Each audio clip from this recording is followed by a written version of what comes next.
2 minutes, 30 seconds remaining.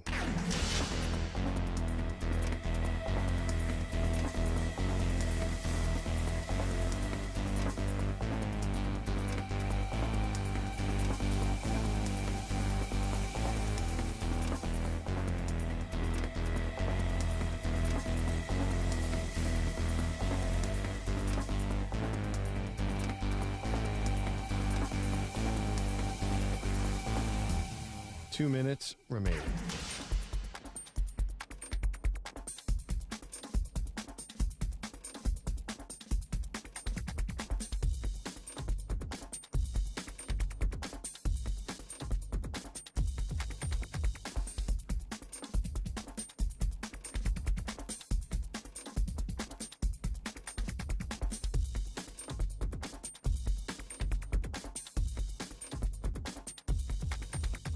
One minute, 30 seconds remaining.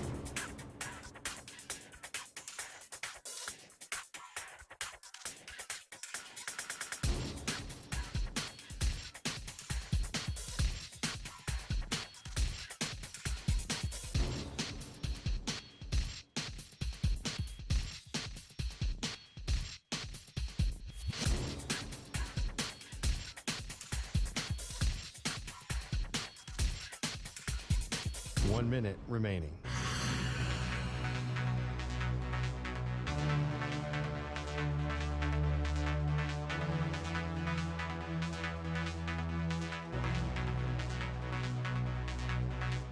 Forty-five seconds remaining.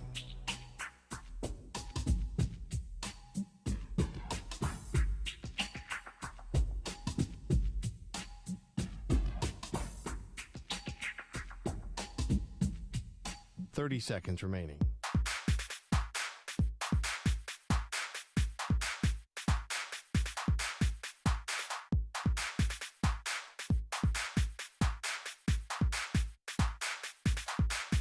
Fifteen seconds.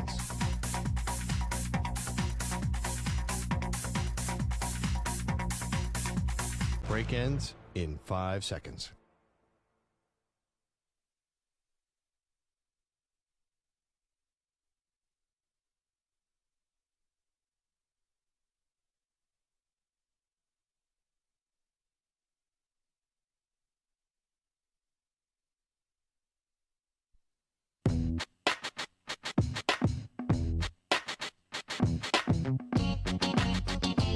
Jokic with the only ever 30-20-10 triple-double in the history of the NBA Finals, and Perloff is not impressed. It's so boring. Wow, and you're a massive NBA fan, so I feel like for you to say that. I'm not a massive 8-footer fan. I like high-flying dunks, very deep three-pointers. So I like LeBron James, I like Steph Curry, I like Michael Jordan. How varied in people you had there. I do not like... the greatest ever, and that's it. Everyone else can go screw. What is he doing that's exciting? You're saying that I'm denigrating his greatness. I'm not. He's unbelievable. You just don't want to watch it. He's simply unstoppable, but I think it's boring. They are Maggie and Perloff on CBS Sports Radio. Hey, Andrew Perloff, what a Thursday we have planned for you. Watching the Open Championship, something is up with Phil Mickelson. We'll get to that a little later.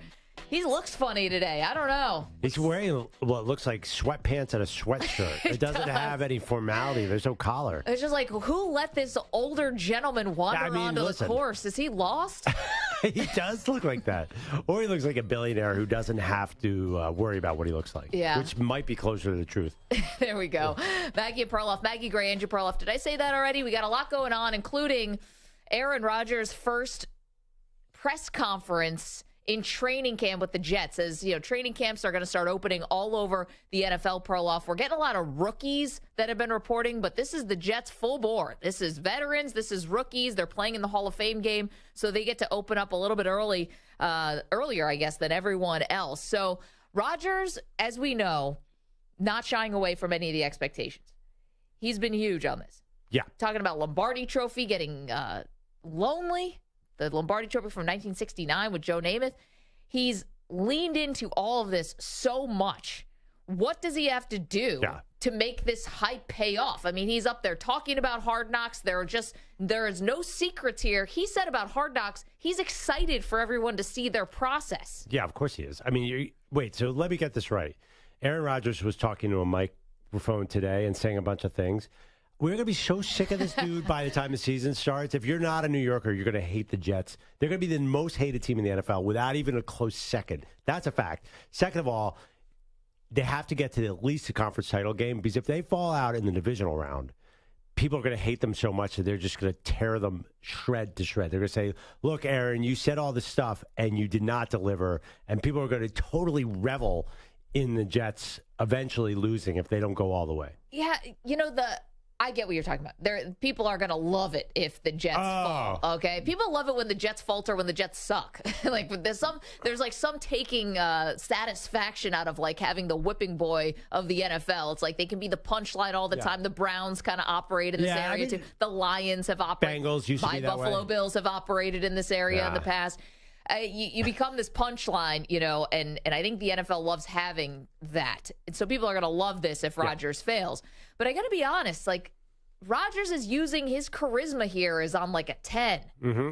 Now, here's a little bit from today. This is just like an hour ago. Rodgers talking about how he's become more patient in his old age.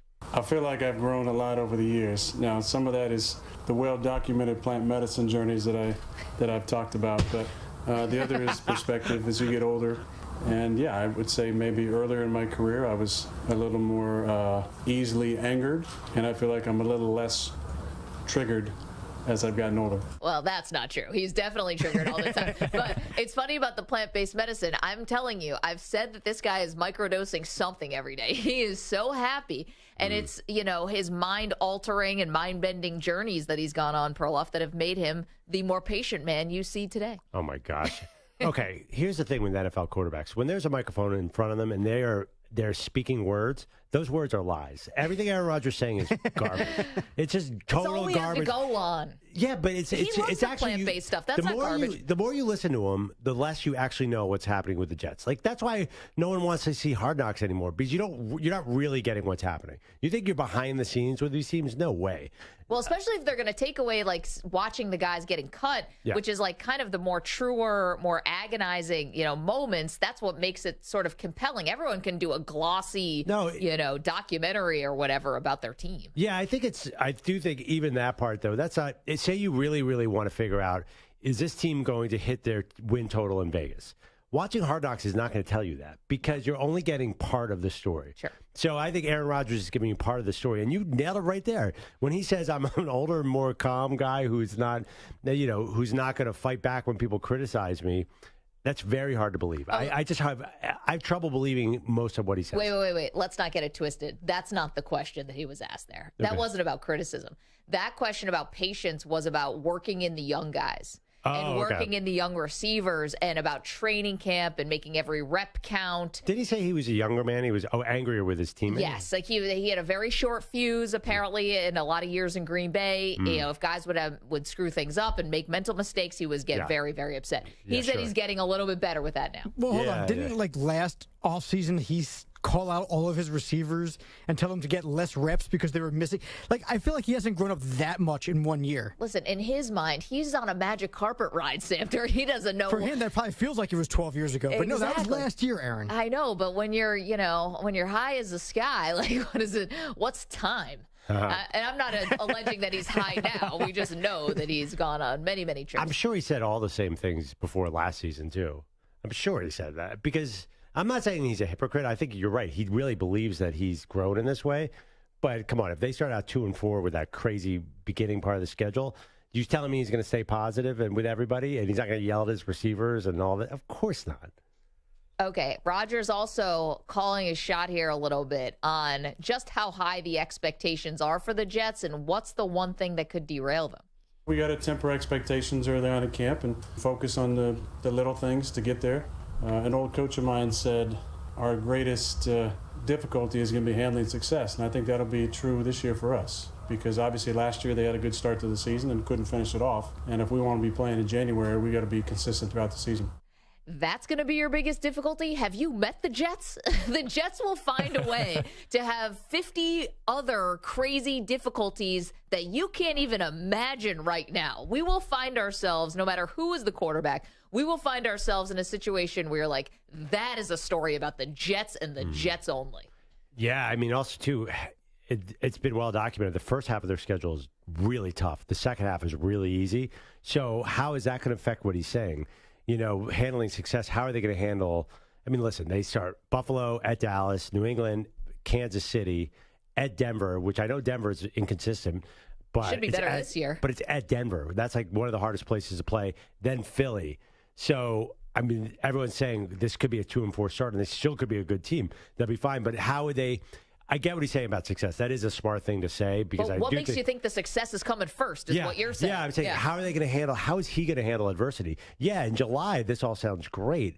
I'm very curious if he say he gets hit a few times, is he going to be all kumbaya with his offensive line like he's saying he's going to be? Maggie, do you buy it?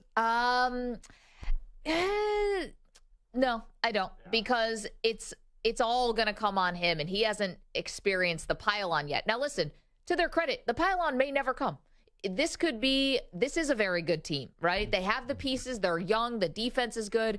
The coach, I'm not sold on because I think he makes a lot of mistakes in game, but you could have 1 year older, 1 year wiser. He was a first-time head coach when he got hired by the Jets, Robert Saleh. So this could all go really well for them. Listen, they come out of the gates, they beat Buffalo. It's going to be like a rocket ship for the Jets. A meaningless rocket ship. A week 1 win, it's probably more deceiving than meaning anything. Actually, first of all, too, there is a large national media contingent who follows the Jets, so they will turn it into a rocket ship. But here's the other thing, too. The downside of all that attention is going to be if they lose in the divisional round, they're going to get killed. And that's probably – now, I know that's unfair. You said it. They're a young team. But think about it. The Cowboys lost in the divisional round. They got killed. Your Buffalo Bills – yeah, but the Cowboys have been knocking on the door. Bills have been knocking on the door. Jets have been irrelevant playoffs-wise for a decade. Because Aaron Rodgers is getting there and promising a Lombardi trophy. They're missing that in between. No one's giving them that time to build. They're saying it has to be right now. So that's the problem. When Aaron Rodgers gets up there and says the Lombardi trophy has been lonely, then you're not giving them any runway to build. They have to do it right now. Okay, but why wouldn't he think he could microwave a championship? I watched Tom Brady microwave one. I watched Matthew Stafford microwave one. Maybe he thinks like if Brady, who he sees as obviously a peer, Stafford, I'm sure Rodgers thinks he's better than. If those guys can do it, why can't I do it? Well, it's a great point, and he could do it. But here's the thing, because you're saying that, if he doesn't do it, people are going to rip the team. Divisional round will be a huge disappointment for them. Listen, I'm a Sixers fan. They always go out in the divisional round. It's always disappointing. So normally, you're right, there should be a building process where you get some playoff wins under your belt. The other thing is, how long do you have here, Maggie? You have 2 years. So I think he's got to win and win big. It's got to be this year or next year. So I think if he doesn't get to at least a conference title game, it's going to be really bad after the season. Think about him at Green Bay. It was really bad when he lost those divisional games. They were home, and you're right, they'd been knocking on the door, but this is setting up. The more everybody loves Aaron now, the more they're going to get mad if he doesn't win big time here in New York. My thing is, a curveball is coming. I don't know when. I'm not sure what it's going to be. But I feel like I've been doing this long enough to know that when you add the New York Jets with an Aaron Rodgers, and curveballs come with NFL seasons all the time. A curveball is coming. I don't know what it is, but it's like, in a presidential election, there's always the October surprise. Like something is going to happen, and I'm just not sure if it's going to be for the positive for the Jets or for the negative. But something's coming. I think I know what the curveball is already. Oh, what's that? Yeah, you're jumping on the Jets bandwagon. Look at your shirt. You're all gangrene today. I'm jumping on the Jets. I mean, you're jumping off the Bills, and you're jumping right on with Aaron Rodgers and Garrett Wilson and Quinnen Williams. I mean, join the team, Maggie. Rodgers did say everyone's welcome on the bandwagon. I was like, ooh, careful about that. Because as Perloff will tell you, it is just as easy to exit that bandwagon as it is to enter. I've never met a Jets fan outside of New York. Like, I've met millions of different guys. Nobody randomly becomes a Jets fan. No. It's like Bills fans. You're born into it. Like, it's very rare. Well, now with Josh Allen, kids love it. But there's some fan bases like Philadelphia. Who just becomes an Eagles fan out of, like, the clear blue sky? I think you're not a lot of people, but a lot more than Jets fans. I think the Eagles have at least some national popularity. I think the only teams that people have, love all over the country or even all over the world are the Dallas Cowboys, the Pittsburgh Steelers, Packers or Raiders. And the Packers. And the Raiders. Yep. The Patriots are there, too, only because of what happened. There's Patriot fans all over the world right now. I'm more with That might be Schefter. I think fleeting, Josh Allen, it's not, the Bills are very popular too. Yeah, but those people couldn't find Buffalo on a map. But I'm This saying had if nothing to do with the actual Bills. I don't think I could either. If you're a 9-year-old kid in Cheyenne, Wyoming, you're going to buy a Josh Allen jersey. There's Probably no Mahomes. way you might buy. No, but I'm telling you, we've been in the draft. There's lots of Josh Allen jerseys. It's second or third best selling jersey. You're never going to buy a Jets jersey. There's just no Jets player. It's not going to happen. You might buy a Hurts is popular. Those are best selling jerseys. The Jets probably haven't had a nationally best selling jersey since Tebow. Yeah. And that was definitely a Tebow. I mean, it's not a disaster, but it wasn't a success. I would say Tebow, then Joe Namath. Yeah. Remember Tebow came in the studio and was like, I felt so awful about my entire time with the Jets. It's like, really? I That forgot bad, he was huh? there. Yeah. Yeah, of course he was. Running slow-mo in the rain. 855-212-4CBS, also on Hard Knocks. 855-212-4227. I want to get to the phones early here because Patrick is in Myrtle Beach, wants to defend Rodgers a little bit. Patrick, how are you? I'm good. How y'all doing? Great. So, yeah, sometimes he be a little much, but I think he's a pretty genuine person, and I feel like it's pretty overblown, a lot of people that dump on him so easily. I think a lot of this comes from him just being simply burnt out with the Green Bay situation. Like, that just got to him to his core, between their bullshit and BS. Careful. Oh, Patrick, we got to drop you. I agree with that part. Rodgers was totally burned out on Green Bay. Burnout, and I think needed a change. He's talked so many times about how he's re-energized. And let's not forget, Rodgers with a chip on his shoulder is the best version. Probably any athlete with a chip on their shoulder, but specifically Rodgers. They drafted Jordan Love, and he wins 2 more MVPs. Was that the direction he was headed? You are not going to believe, by the way, the top 5 jerseys in the month of June. Who's buying a jersey in June? Well, Aaron Rodgers was number 2. Oh, okay. But Josh Allen was number 5. He is so popular. Yeah, people love Patrick Mahomes was 4. Micah Parsons was 3, which I love. The Cowboys. And then Rodgers was 2. Try and guess number 1. June jersey sales. What Rodgers? was going on But Rodgers June? is a new team, so I think that explains that helps. So is this another person who changed teams? Nope.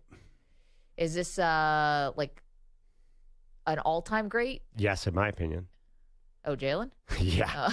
Jalen Hurts is number 1 for the month of June. He's pretty popular amongst the young set. Josh Allen, too. So I think a lot of these guys can, these young quarterbacks, young players, if I'm buying a jersey, I want somebody with some upside. I'm not buying a 40-year-old.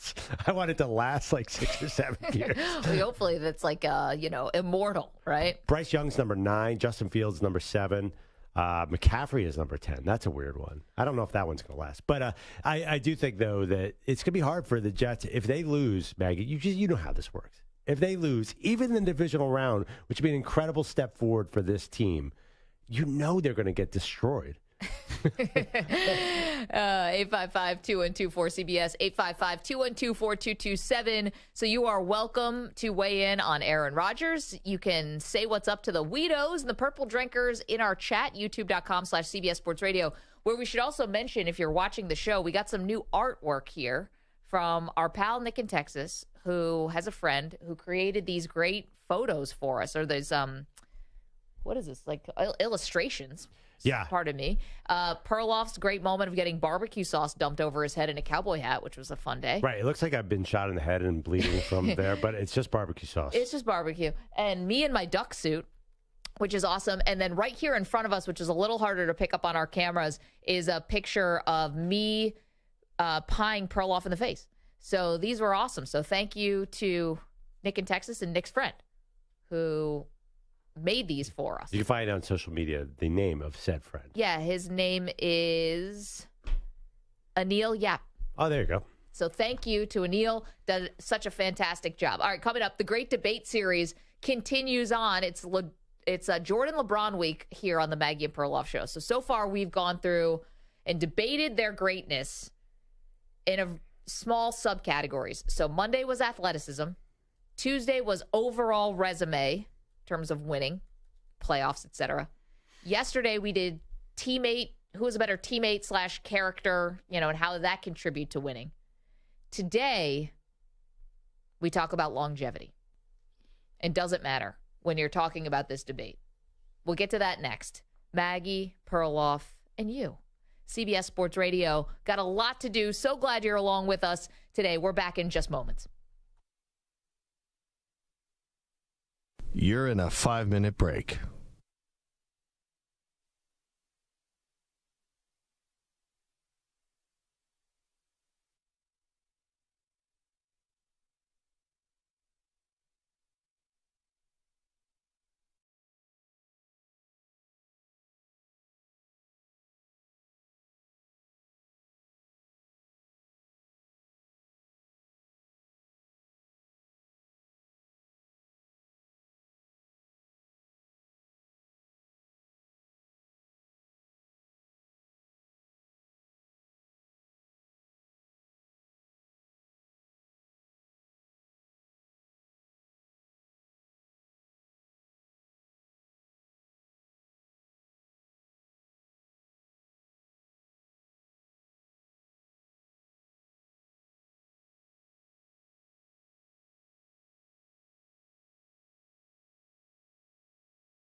One minute, 30 seconds remaining.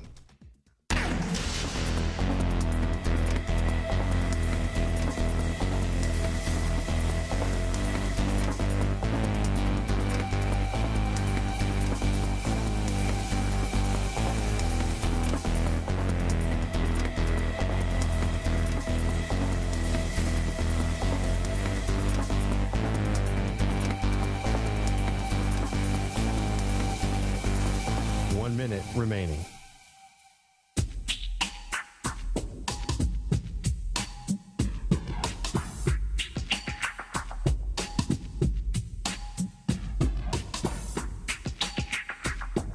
Forty-five seconds remaining.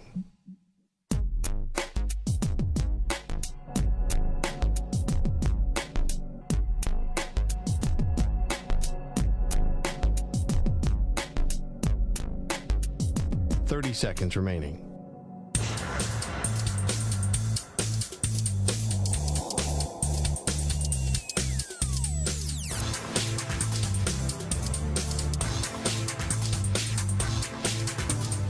Seconds.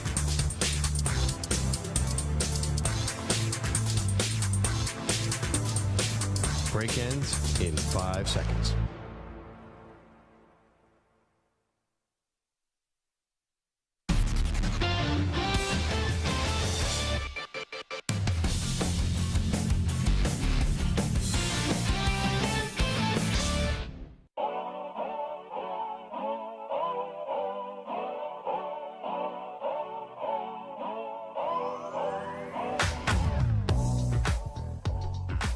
Okay, we're back on Maggie and Perloff. It's been a fun week breaking down LeBron versus Michael Jordan in our great sports debate series. And It's been fun for you because you've been winning every debate. I had 3 categories that really helped me out with my Jordan side of this debate. Today is going to be a tougher one, but like Michael Jordan, I am not backing down from any challenge, Maggie. Well, first of all, I don't think you won not you, Jordan. I don't know if, because Perloff's been mostly Jordan and I've been mostly LeBron. I don't know if you won athleticism. Athleticism really was a toss-up. Well, at least I had a great case in athleticism. I mean, it is Michael Jordan we're talking about. Yeah, he can't fly. I get that. It's a little different. But, I mean, LeBron also has a case with athleticism. 6'8", 260. I mean, it's... Yeah, he's basically Karl Malone with a handle. And the all-time scoring record. Okay, so we did athleticism. We did full resume in terms of winning and, you know, how many different finals appearances versus championships, et cetera, et cetera. Yesterday we talked about teammate and who got the most out of their teammates and overall sort of character. Today we talk about longevity. And this is where finally I get LeBron. Let's hit the music.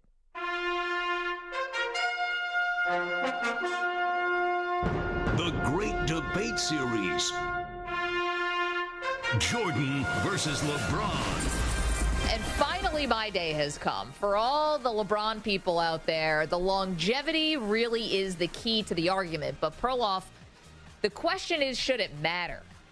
When you're talking about LeBron versus Jordan and who's the greatest, does it matter and should it matter that LeBron kind of blows Jordan out of the water in this category, right? A lot of the other ones, maybe they're a bit closer.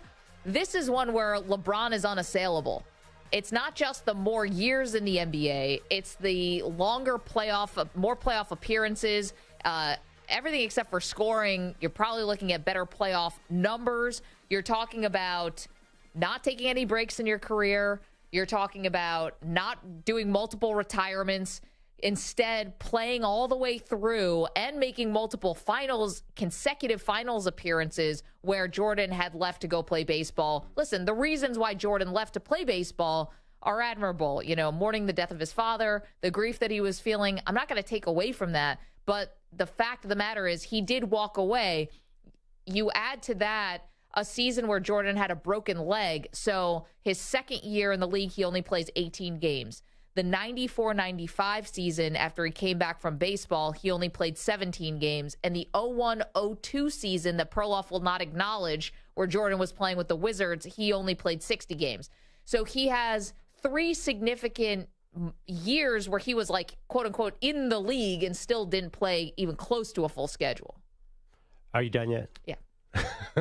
Do those numbers everyone knows LeBron. If LeBron's 38, he's still playing. Yeah, we know he has longevity.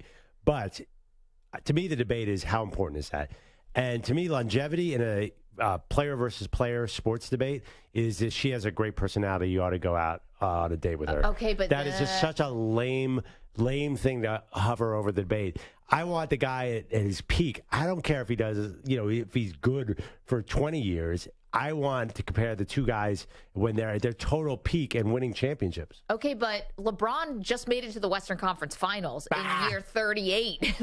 Jordan wasn't taking care of his body, smoking cigars, out all night gambling. There was no way that he was going to be able, his body wasn't going to hold up the way that LeBron's has. Yeah. Is this pro Jordan or pro LeBron? Yeah, Jordan was awesome, and LeBron is a nerd. Listen, okay, if this is a cool contest and who's the cooler person, then obviously Jordan wins there because we just don't know as much about him as we do about LeBron. But this isn't a cool contest. This is like LeBron said himself in what was maybe a little bit of a cringy speech at the ESPYs, but he's never cheated the game and still giving it such a high level. Hell, we were talking about the NBA 2K23. He's got the highest rating in the NBA, and this is year 21.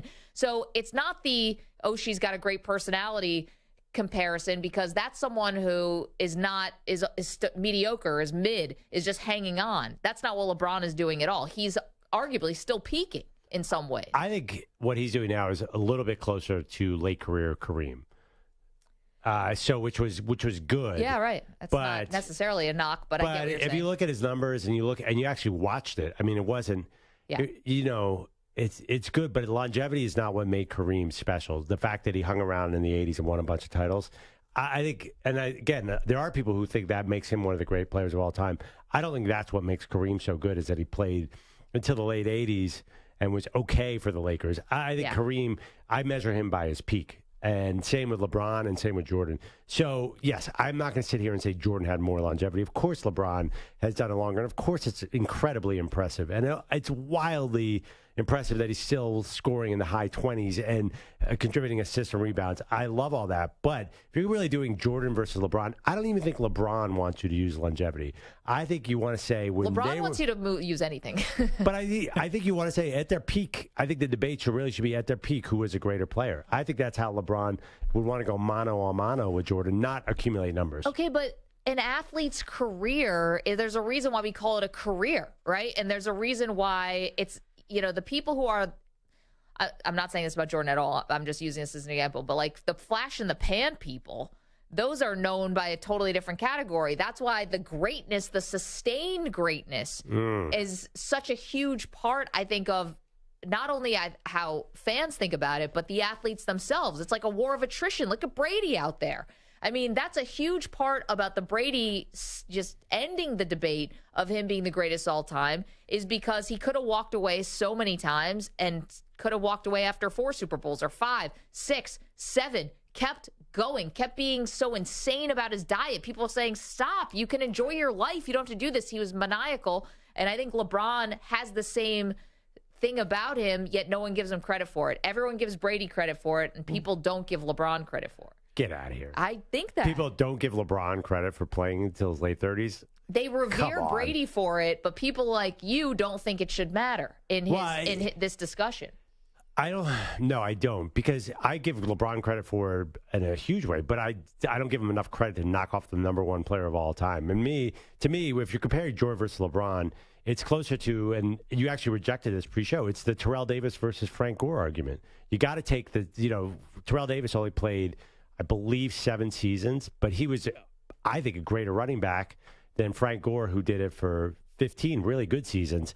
Now, forget the fact that Gore's numbers slipped to the end. I was going to say, Gore has seasons that are totally meaningless. Right. But Gore also has like many more meaningful seasons. Curtis Martin, let's say Curtis Martin has many more meaningful seasons than Terrell Davis. Terrell Davis really only had 4 seasons. I'm looking at stats now. He had 1,000 yards, 1,500 yards, 1,700 yards, 2,000. Then he was down to 200 yards, 200 yards, and 700 yards. So he only did it for 4 years, but I judge him by his peak when I'm doing a head-to-head comparison. That's really how I usually do athletes. That sounded funny. Okay, we can get what you mean. Yeah. Anyway, I think that I don't think LeBron even really wants this. I think in an honest moment, if you said, all right, LeBron, it's a Jordan versus LeBron debate, and the one thing that you got going on him is longevity, he'd be like, that's a lie. I could take him one-on-one at our peaks because he's a competitor. He would want to be judged by his peak. Okay, if LeBron didn't care, then why is he still playing? Why did he want the scoring title? Why is he going to most likely have the assist record?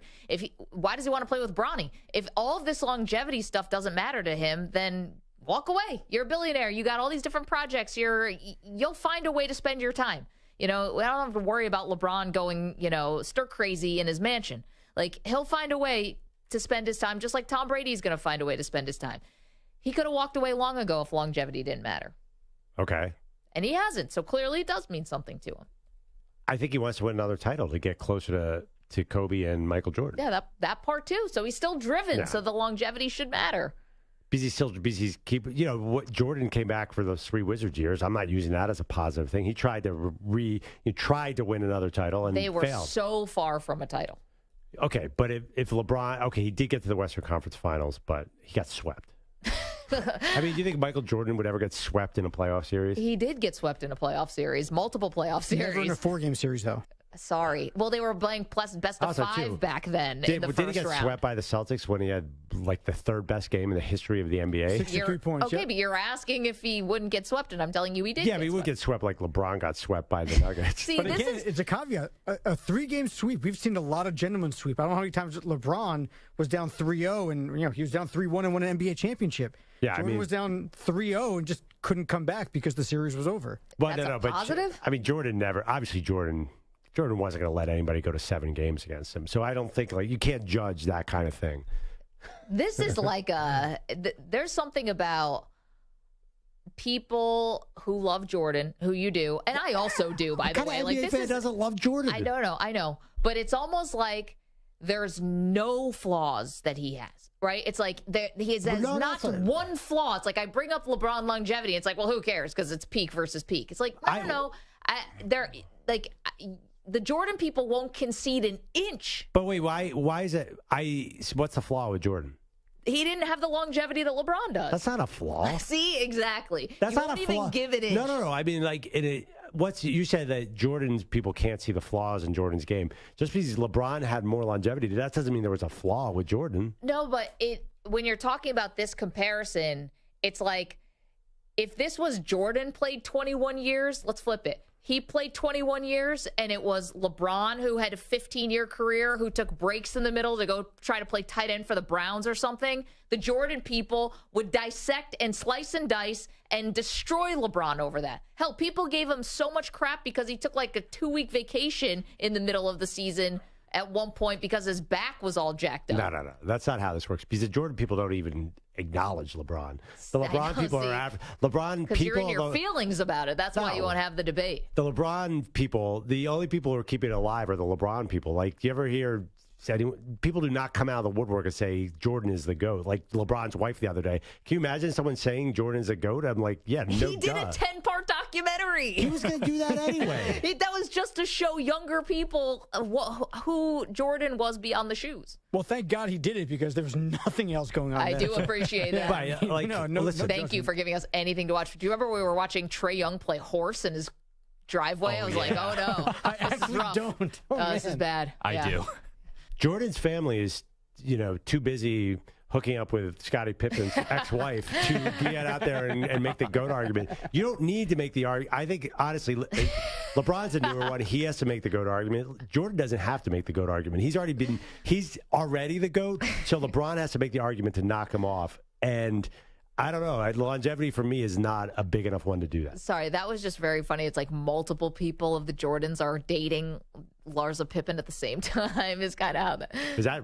No. Oh. But by the way, like, I can't go a day without seeing photos of Jordan's son and Pippen's ex-wife. Do you think they're all over the place? I'm like, are they launching a reality show or something? I don't know. Do you think when Bronny scores a basket, instead of celebrating, he's going to have to say to the camera, "My dad's the GOAT"? He should. Yeah, because it's so desperate of a family to prove their greatest. 855-212-4CBS. I mean, one person has a 10-part documentary, the other one doesn't. 855-212-4227. It will be 20 parts. By the way, I was about to say, okay, is that 23? Yeah. 23. Good, Stu. See, that's the producer mind right there. Are you kidding me? They're going to be Rodgers and LeBron are going to be going in an arms race to see who can have more documents. Documentaries about them. I mean, the two of those guys with mics and proving they're greatest. Get out of here. This is all ridiculous. How long do you think a camera crew's been following LeBron James? 6-7 years? Oh, they're going to have so much footage. I was thinking back to high school. No? Has a camera crew, do you think, been following him through 21 years? Yeah. Probably. Close to it. Yeah, we're all nodding. Doesn't LeBron Which is great radio. Has LeBron started his own documentary yet? I know he owns a bunch of production stuff. So it's going to be out of control. It's going to be so long. Whatever it is, it's going to be better than quarterback. He's going to have to, LeBron's going to have to wait for the next virus to come. Next pandemic. That's for sure. Yeah. LeBron just puts something in the water, so we all have to go back into our homes and watch his documentary. He's consulting closely with the CDC to see when he should put out his documentary. So everyone has to stay home and watch it. The CDC has producer credit. It's like, that's weird. 855-212-4CBS, 855-212-4227. See you guys on the phones. You want to weigh in on this topic. We want to hear your thoughts. Again, 855-212-4227. We get to your phone calls next. Plus, Lane Kiffin going off at SEC Media Days. We've got all that for you in just minutes after this CBS Sports Update. Here's Marco Belletti. CBS Sports Radio. Sports Flash. All right, guys, first round wrapping up at the Open. You got 3 players holding a share of the lead at 5 under. That's amateur Christo Lamprecht, Emiliano Grillo, and Tommy Fleetwood. It's a one-shot advantage. Some notables: U.S. Open champ Wyndham Clark is 2 back, Jordan Spieth 3 off the pace, Patrick Reed, Brooks Koepka, Scotty Scheffler all at 1 under. Checking baseball, the Blue Jays in front of the Padres 2-0, top of the 8th. White Sox looking to finish off the Mets, a 6-2 advantage in the 9th. Tigers lead the Royals 3-0. They head to the 7th. Few finals: Austin Riley, your go-ahead 3-run shot. Matt Olson went deep twice. Braves rallied by the D-backs 7-5. Reds topped the Giants 5-1. The Brewers shut down the Phillies 4-0. Christian Yelich with a 3-run shot. Aaron Rodgers met the media. Jets training camp admits he's mellowed a bit when it comes to mistakes that could be made in camp. I feel like I've grown a lot over the years. Now, some of that is the well-documented plant medicine journeys that I've talked about, but the other is perspective. As you get older, you see things a little bit clearer, I think. Hindsight is 20/20. And Vikings rookie receiver Jordan Addison reportedly cited for reckless driving. Minnesota State Patrol doing 140 in a 55-mile-an-hour zone. I'm Marco Belletti. CBS Sports is everywhere, at home, in your car, and of course on your phone and tablet. Find us on your local affiliate, SiriusXM Channel 158, or the free Odyssey app. CBS Sports Radio.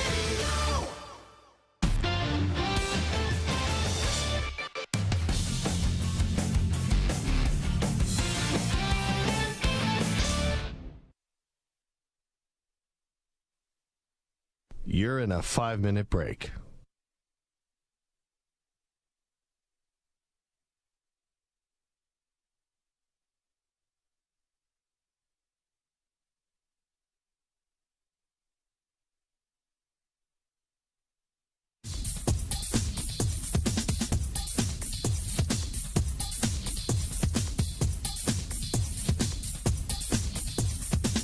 Four minutes, 30 seconds remaining.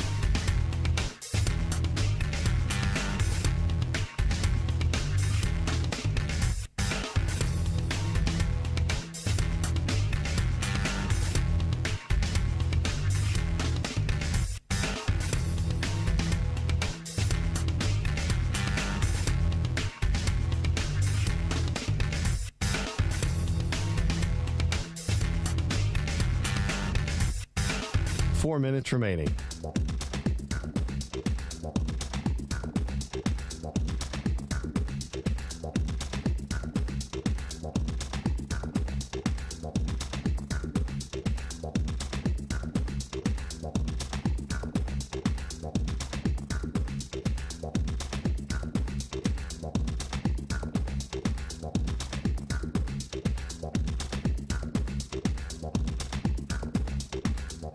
Three minutes, 30 seconds remaining.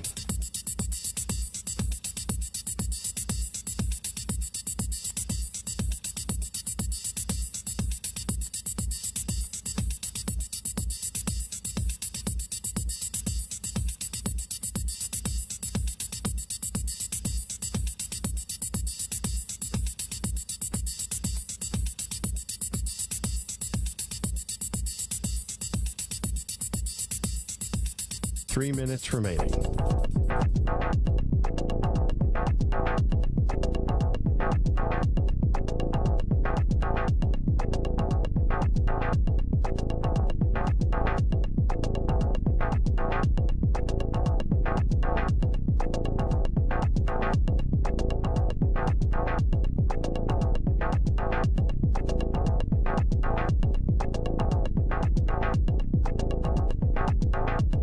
Two minutes, 30 seconds remaining.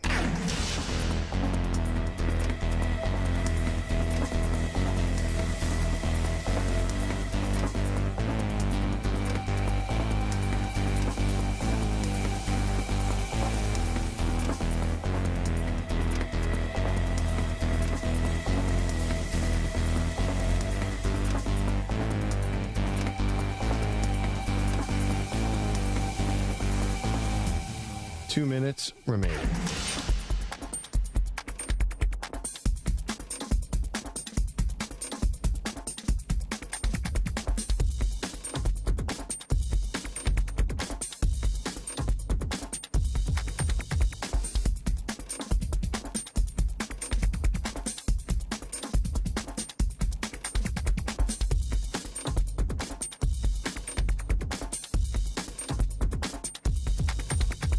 1 minute, 30 seconds remaining.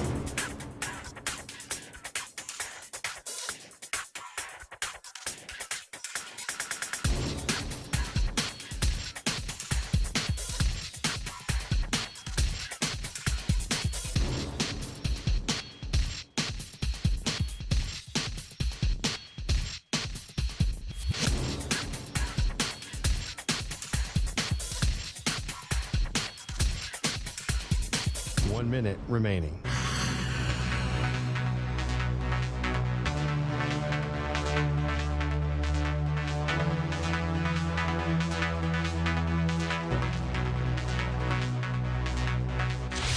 Five seconds remaining.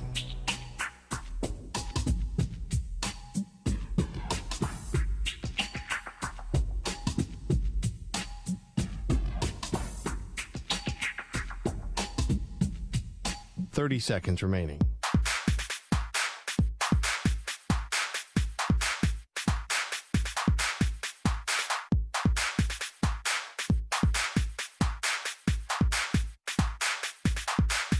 Fifteen seconds.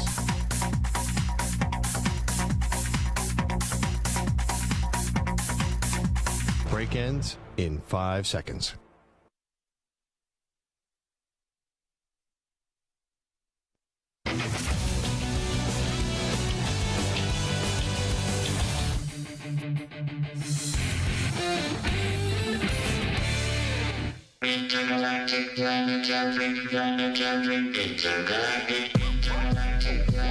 Welcome back to the show. Maggie Gray, Andrew Perloff. It is Maggie and Perloff on CBS Sports Radio. So great debate series this week. It's been Jordan LeBron week. We've taken a different angle of this debate every single day. We started with athleticism. We went to total resume. Then we went to who was a better teammate, made their teammates better. Today we're talking about longevity.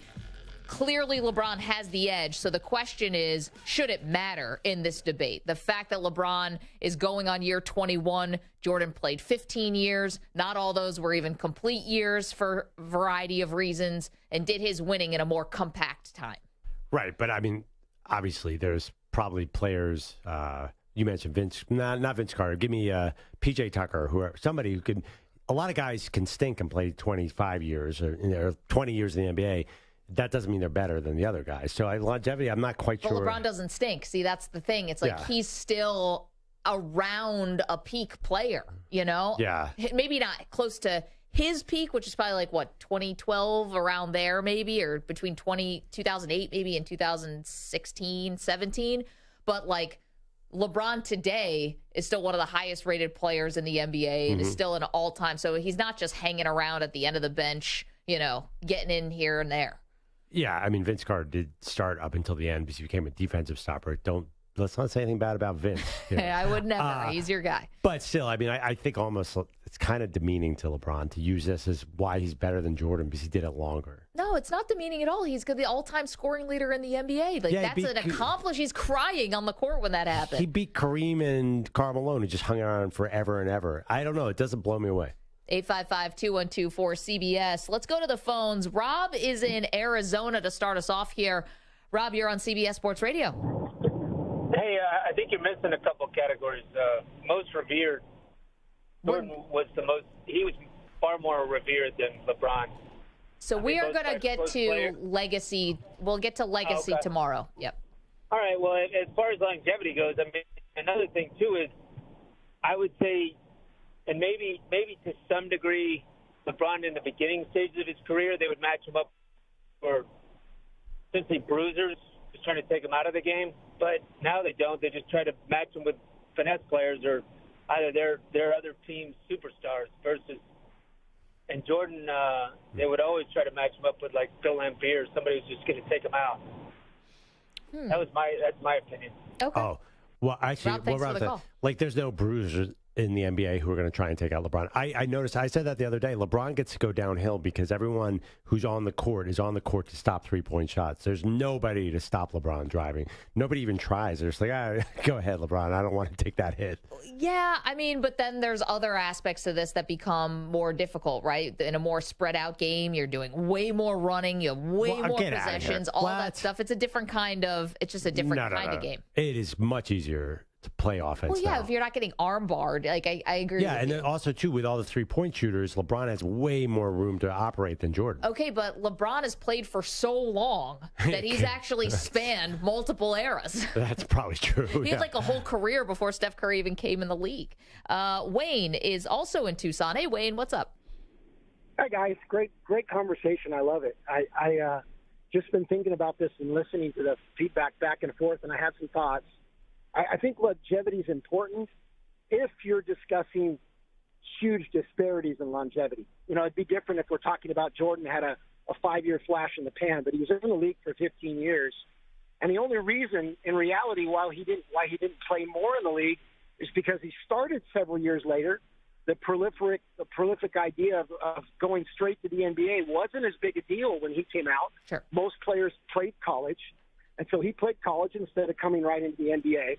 And does anybody doubt, would we even be having this conversation about comparisons if he didn't take 3 years to go play baseball in the middle of his 2 triple runs? I mean, if Jordan had 9 titles, would we even be having this conversation about Jordan versus LeBron? Probably not. And Not with 9 titles, Wayne.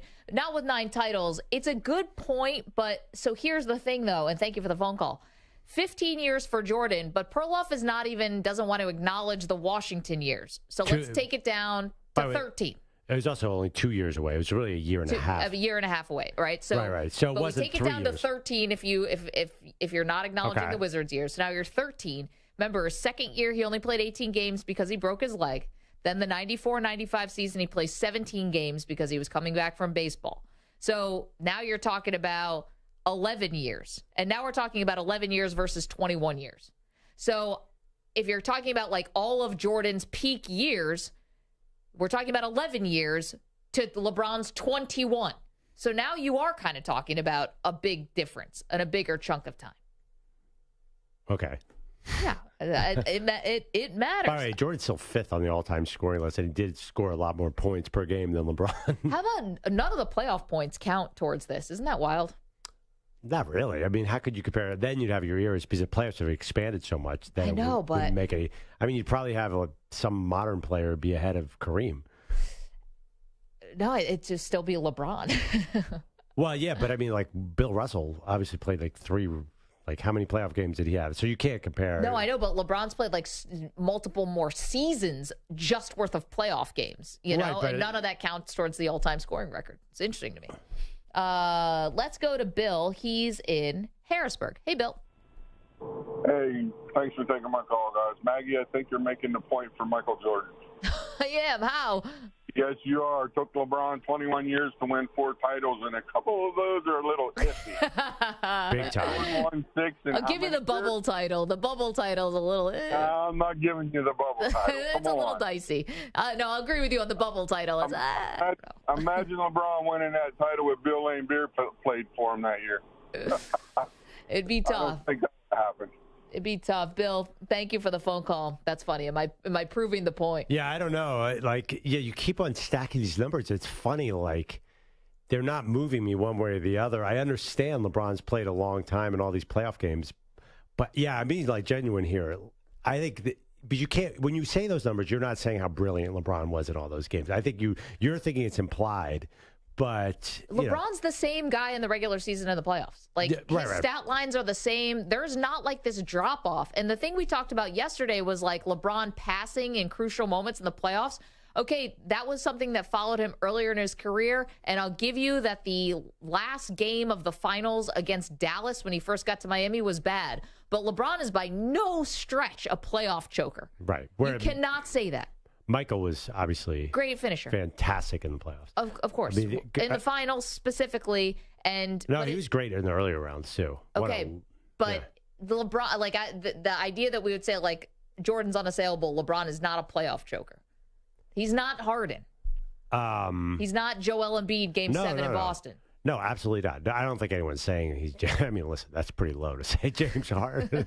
It's like saying he's not Andrew Perloff. I mean, come on. You're prime time, Perloff. Richard's in Oregon. Richard, hello. Hey, how you doing? Good. Before I get to my point, I just want to compliment the show, man. Perloff, you were my favorite Danette by far. Oh, thanks, buddy. I wait for the time when I can turn on my dial, and if I hear Maggie's voice, man, I'm digging it, because a smart, funny, intelligent woman with a great voice who likes sports, man. Take me to your leader. That's all I got. Thanks, Richard. Appreciate the compliment. To the point, I'm an older cat, and I saw Michael play many, many times. I'm a Blazer fan during the Clyde Glide era, and I think one thing about longevity that one must consider is that if a player sticks with a team for a long time and he's associated with that team, Jordan's coming from that era when there was a lot more loyalty in that respect. I think that LeBron's an easy guy to stigmatize in the villain role, and I think that a lot of people are still hating on him for what he did in Cleveland early in his career. And my point comes down to this. As an older guy, I used to watch Saturday basketball game of the week, and they'd have a one-on-one between two journeyman players. It was amazing. And I truly believe that given everything in their prime, one-on-one, Jordan could not take what LeBron brings in a sustained way. I think that Jordan, if he kept the ball, if he didn't miss any shots, he could win. But if he went 2 out of 3, LeBron would wear him down. I just got to say it, man. I don't believe that there's any way other to look at it. And I've thought about the one-on-one. I've talked about it a lot, man. Richard, thank you so much for the compliments. Appreciate that. And thanks for giving us something to chew on here, because the one-on-one aspect, you and I didn't even...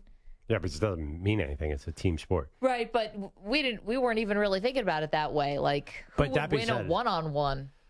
Yeah, I understand LeBron's size would be a problem, but Jordan's will to win would overcome this. I mean, you could probably 1-on-3, and Jordan would find a way to win. And we all know that's true. Now it's like, is this even a human being we're talking about when it comes to Michael Jordan? We're talking about Michael Jordan. We're not talking about, It's not even like we're talking about an athlete. We're just talking about Zeus. It's like we're talking about a There's never been another player. Like, there's never been a guy like that. He would jump into the studio right now and kill us both to win this argument. That's not just an argument, let alone a one-on-one game. There you go. 855-212-4CBS. More phone calls. We've got them. Big day in the NFL. We'll get to all the latest in a moment. Don't move. Maggie Perloff, CBS Sports Radio.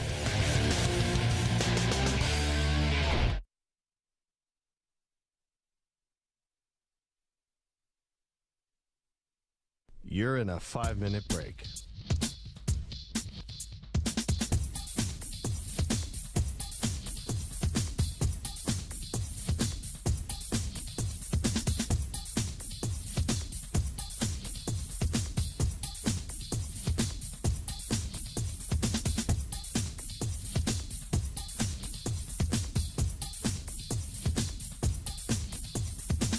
Four minutes, 30 seconds remaining.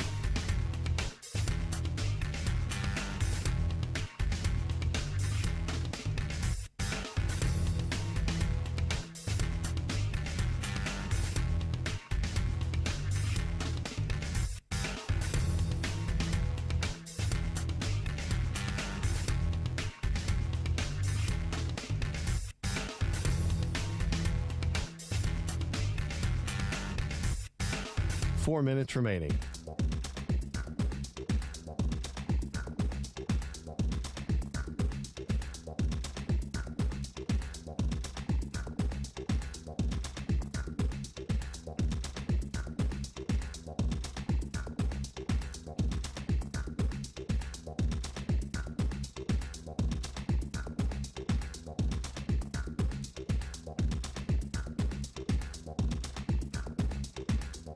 Three minutes, 30 seconds remaining.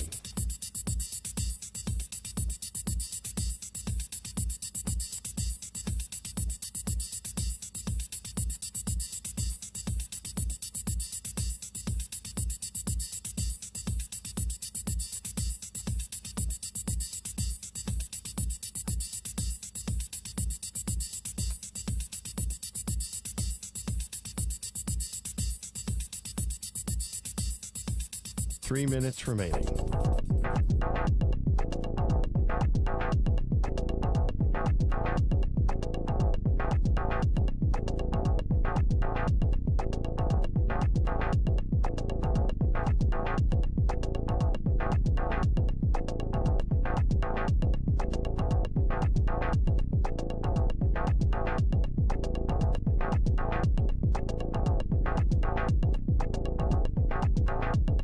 2 minutes, 30 seconds remaining.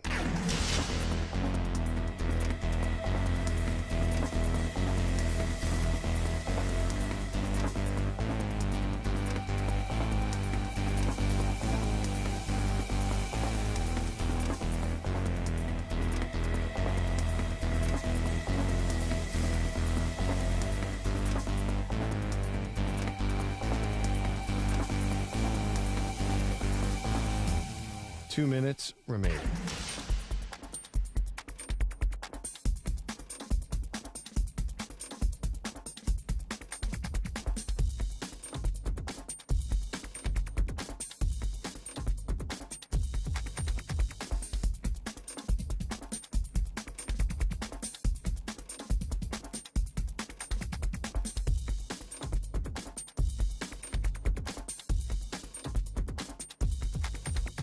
One minute, 30 seconds remaining.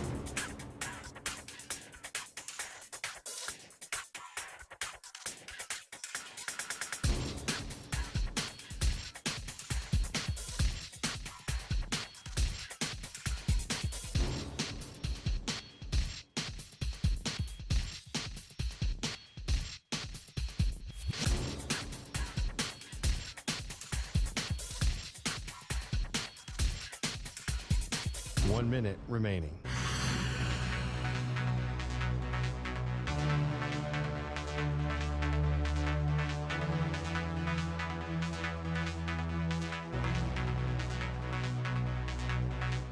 Forty-five seconds remaining.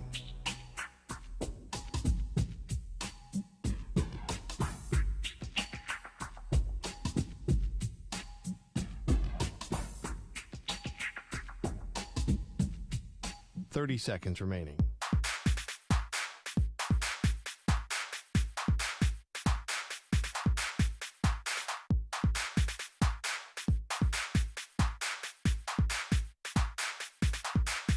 Fifteen seconds.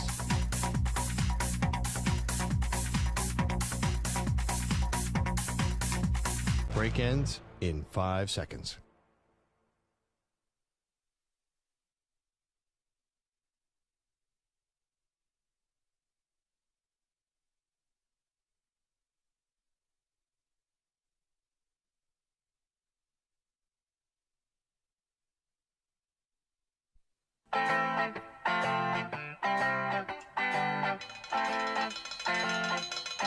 This is insane because Perloff, you knew what you were signing up for. No, but okay. All of us did. I understand that, but I don't see people walking around like, oh yeah, my brother-in-law died from a ghost pepper. No, this has never happened. Grief. People are also telling me that after you eat these wings, be very careful if you go to the restroom. For men, to go to the bathroom, you have to use your hands. That could be a very uncomfortable situation. Have you bad seen the enough for soap my crowd? throat to swell up. I don't want anything down there swelling up. Not for this. Maybe you do. I don't know. They are Maggie and Perloff on CBS Sports Radio. Got a lot going on today. Aren't this supposed to be the dog days of summer? We got so much cooking right now. Glad to have you with us. Maggie Gray, Andrew Perloff, the Maggie and Perloff show on CBS Sports Radio. And so we're keeping a close eye on what's going on in Minnesota today. Not because of the Vikings, although Jordan Addison was clock going 140 and a 55. So he might want to hit the brakes a little bit, literally.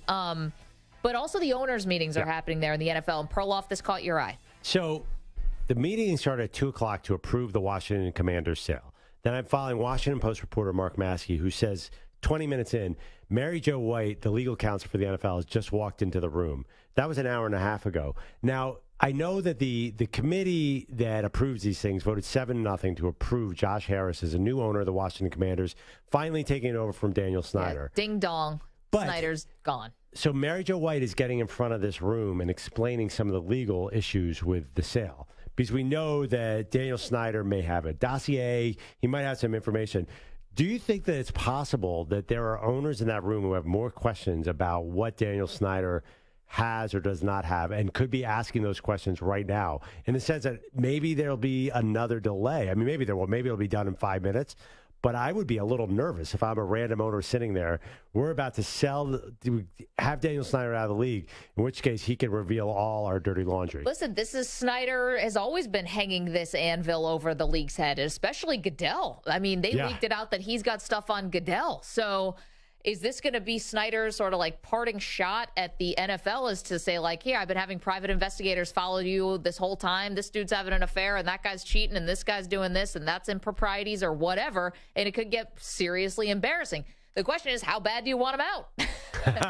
I mean, I think you want him out pretty bad because, and let's not, listen, it took multiple exposés. Oh, yeah. It took fan protests about the name and the mascot. It took the allegation of financial improprieties. It took all that stuff, leaks and the Gruden emails and all these things.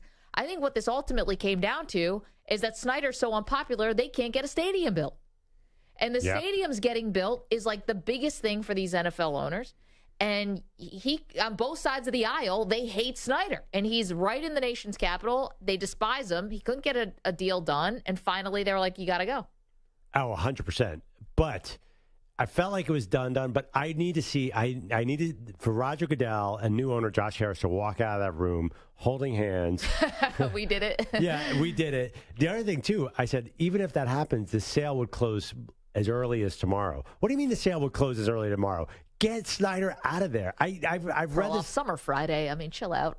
I'm just saying. Summertime. Until he's gone, Maggie, I am, because that guy kept an inappropriate name with the team for 20 years through sheer willpower. He is a powerful, crazy guy. Yeah, like he is not messing around. So I am holding out 5% that this somehow does not happen until it is done. And Josh Harris is in the owner's box watching Sam Howell on the Commanders on week 1. Figuring out, how do I implement the process into an NFL team? Well, maybe have Sam Howell be your quarterback. Maybe that's the way you do it. Did you know they're selling T-shirts in D.C. now instead of, burgundy and gold? Yeah. It's burgundy and sold. Oh, that's great. Which would be a great T-shirt if you are a Commanders fan. 855-2124-CBS. Stu, let's hit the music. Get back to the great debate series.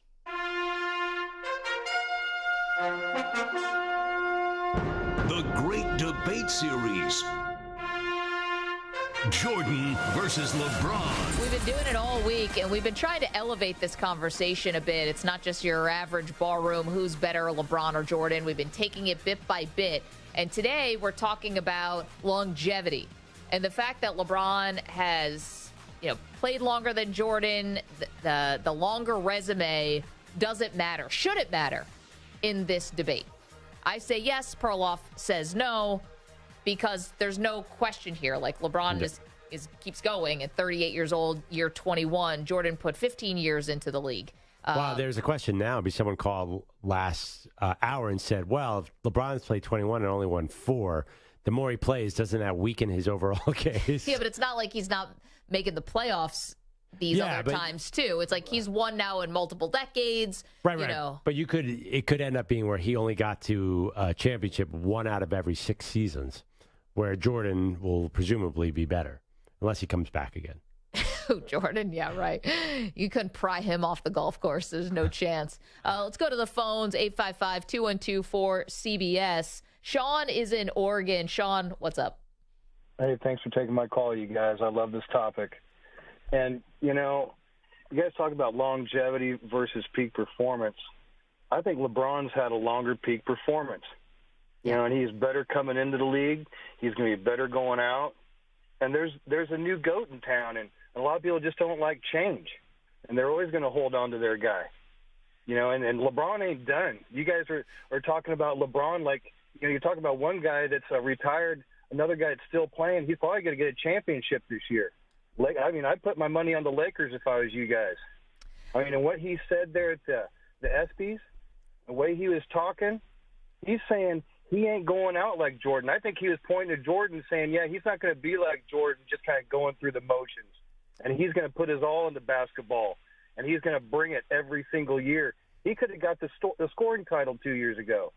He's done so much for basketball. He's done so much more. You watch. Everyone keeps talking about that. 10 years from now, this won't even be a topic.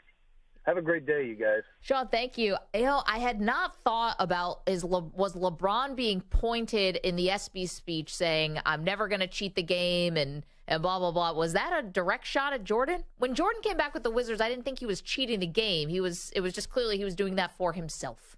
No, he just honestly, Jordan, the fact that he scored 20 points a game was amazing because he was about 20 pounds overweight. He just wasn't ready to go. He tried. By the way, LeBron scored 20 his rookie year. Jordan scored 29 his rookie year. But Jordan had college, and won a title in college. I mean, a lot more seasons. That's interesting, though. As Sean says, in 10 years, will this even be a debate? Yeah, no. I'll tell you right now, you're going to laugh. You're going to have some young guys going to come to you and be like, Scoot Henderson's better than LeBron, and your brain is going to explode. You're like, what are you talking about? Because they're not going to have seen LeBron's heyday, and they're not going to understand what's going on there. How about Adrian? Is our pal in Maryland. Adrian.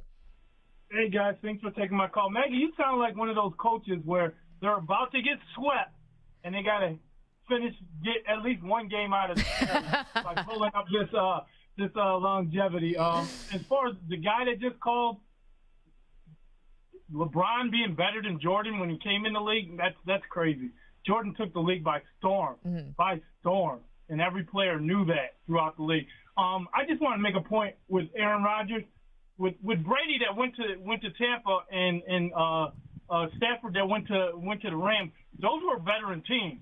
He's got a rookie team, kind of a rookie, 1, 2, 3 years into the league type of team right there. So it's going to be a little tougher for Aaron Rodgers this year because once the boat starts rocking, we're going to see what they're going to really, what they're made of.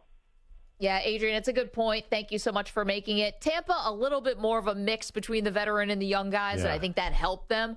Rams, obviously, a very veteran team. Yeah, I mean, Stafford was a totally different situation. I think Rodgers is closer to Brady, but here's the thing. Adrian's exactly right. Garrett Wilson is 22 years old. Getting compared to Devontae Adams already, it's number 17 and number 17. This is a much younger unit than I think people are giving credit for. I mean, Garrett Wilson, what has he done in the NFL?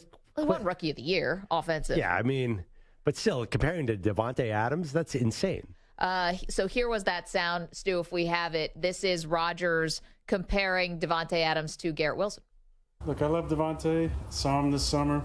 Devontae's in the category by himself still, but that 17 reminds me of the other 17 as far as his ability to get out of breaks and his quick twitch at the line of scrimmage for sure.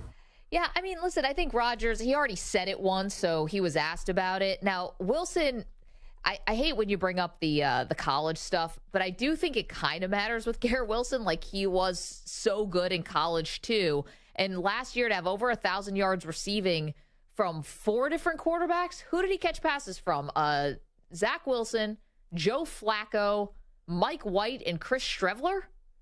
Did Streveler even throw a pass? I don't even know if he threw a pass that game. Anyway, that was like the 4th best Ohio State. No, I'm saying he did it at a high level, in a big-time program. But I don't know. I kind of hate that point, but it does seem fair. He's been a very elite wide receiver for a long time. I mean, listen, you're right. He didn't have a really good quarterbacks, but I think Devontae Adams, I understand why he was answering the question like that, but of course there's no comparison yet between Garrett Wilson and Devontae Adams. Here is Adrian's right. The total age of the Jets is a concern. I mean, I know Aaron's old, but older players win in the NFL. You can't have too many 22-year-old, 23-year-old, 24-year-olds. Quentin Williams was 25. I just looked it up. Just got paid. So that's good. But generally, though, if anything gets to this team, I think the youth could be an issue. Yeah, I mean, you got C.J. Mosley's a veteran at an important spot. You got a couple guys. But how about this? Did you guys see this? If you haven't seen it yet, you're going to see it. And this is Michael Clemens is a Jets defensive end who arrived to the first day of Jets training camp shirtless, wearing sunglasses, and carrying a barbed wire bat. Tell me you want to be on Hard Knocks without telling me you want to be on Hard Knocks. That's a Walking Dead reference right And that's what Rodgers had a Walking Dead thing one year, right? He had a Nick Cage thing. I don't know if it was Walking Dead. He came in there with the white tank top and the long hair. Very Nick from Cage-esque. Con Air. Yeah. I thought that Rodgers did a Walking Dead thing at one point, too. But this was like, he definitely trying to get a little airtime. So we found out who wants to go Hollywood out of this thing. Oh, they all do. Please. Did you see what Robert Saleh was wearing today? The I Love Hard Knocks t-shirt? I mean, those guys, we don't want Hard Knocks around. You have Aaron Rodgers on your team. The guy has literally not had a mic more than 3 feet from his face in 3.5 years. Give me a break. That is the dumbest thing I've ever heard in my life. And just because they're not going to show people being cut, they're obviously eating this up. Even Rodgers seems to love it already. Can we hear, Stu, also from Garrett Wilson, was asked about winning a Super Bowl? Yeah, I ain't gonna fake it. That's what we play the game for. I play to win the game. I'm not gonna beat around the bush, man. We want to win a Super Bowl. You don't make moves in the offseason like we did unless you're trying to get there. That's the mindset. And like I said, we want to have those expectations as athletes. And, personally, I think it's okay to talk about it. If you want to go get that, get it. We also have Garrett Wilson on finally catching passes from Aaron Rodgers. Yeah, bro. That boy is cold. So, every time, for real, he puts it on the money. And, I don't know, it's still a little surreal to have him throwing the ball. It hasn't sank all the way in yet. I mean, on the money. You just went from Zach Wilson to Aaron Rodgers. There's no greater glow up in the history of the world than going from Zach Wilson, who, as when Mike Greenberg joined us, said might be the worst player ever in the history of the NFL. Not quarterback, ever. It's a little, maybe a little harsh. I think Mike sees the world through Jets-colored glasses. Yeah. I'd like to short the Jets a little bit here. If Super Bowls, what are they? They're 6 in odds. Samper, you're a Jets fan. Their win totals that set the over-under was set at 9.5. Right, which is closer to midway through it. But their Super Bowl odds are a lot better than that. I think they're 6 overall in Super Bowl odds. That feels like about right to me. They're probably the 6th or 7th best team, but. Man, that AFC, to get over the hump, you're asking a lot of these guys. Like Garrett Wilson has to be ready now, Maggie. He can't need a couple years. 22 years old, he's got to play like he's 24. I know, because in Perloff's world, once you hit 28, you basically get put out to pasture. So here are the Super Bowl odds. These are the latest ones I got for you. The Kansas City Chiefs, of course, at plus 600. Philadelphia, plus 900. The Bills also plus 900. Cincinnati, plus 850. 49ers plus 900, Cowboys plus 1,400, and then Jets plus 2,500. Oh, wait, I'm sorry. That's the opening odds. Their current odds are plus 1,800. Sorry, pardon me. So there you go. Yeah, I think that's about right. Behind the Dallas Cowboys. They're nestled between the Cowboys and the Ravens. I think the Cowboys, because they're in the NFC, that makes sense. Man, the Ravens are picking up some momentum. How about that? Yeah, I don't know what that's based. I like both those teams. Yeah, Jets or Ravens. We could spend an hour debating which team is going to be better there. I think the Ravens are a little better. I mean, you got Lamar Jackson. Don't you have to put a little leg up on the Ravens? I mean, I know the Jets have Aaron Rodgers, but Lamar is like a... Well, we take Rodgers they have? 9 out of 10 times there. Rashad Bateman? I mean, now they have multiple former first-round picks, at least, on their roster, for as far as pass catchers are concerned. I think Man, that's a tough one. Who's better, the Jets or the Ravens? Huh. I mean, the Jets have the edge at quarterback, but that's about, and quarterback and cornerback. And wide receiver. Yeah, but the Ravens' defense as a whole is amazing. Yeah. They always are. They win every game 10-7. Well, also, too, here's the thing, that the Ravens have this stigma that they can't win in the playoffs because they're a one-trick pony, which is Lamar Jackson running the ball to victory. Yeah, I mean, the Jets have a stigma of not even making the playoffs. Yeah, but they got Aaron Rodgers, who's had some success. I would take the Ravens on that one. I think they should be a little higher. Interesting. I got to think about that. 855-212-4227. Let's go to Mike in Ohio, wants to weigh in on our great debate series. Today we're talking, all week we've been talking about LeBron versus Jordan. Today we're talking about their longevity and LeBron's longevity over Jordan. Should that matter in the debate? Mike, what's up? Hey, guys. How you doing today? Good. I got 2 quick points about Jordan and LeBron. I just think LeBron has played with so many different coaches and so many different teams that it's a lot harder for him to probably do what he's accomplished in his career, where Jordan was with, one team essentially. And also, Jordan was on his back a lot when he was playing the Pistons in the late 80s. And it was until Phil Jackson got there with the triangle offense that opened up shooting lanes and passing lanes so Jordan can stay on his feet instead of his butt. And I really think overall Jordan was probably a more prolific scorer, but I think LeBron makes his teammates a lot better. If he needs to go out and score 30, he can. If he needs to, to assist or read on more, he can do it. Where Jordan had some good years of defense, but he was a shooter, and in my eyes, he was just a ball hog. He was a good one, but he was a ball hog. And one last tip on Jordan, I really feel when he left after the championships to play baseball, I kind of think there was a little dark history there. His dad was involved with a lot of gambling, and his dad got murdered, and all of a sudden Jordan's out of the league.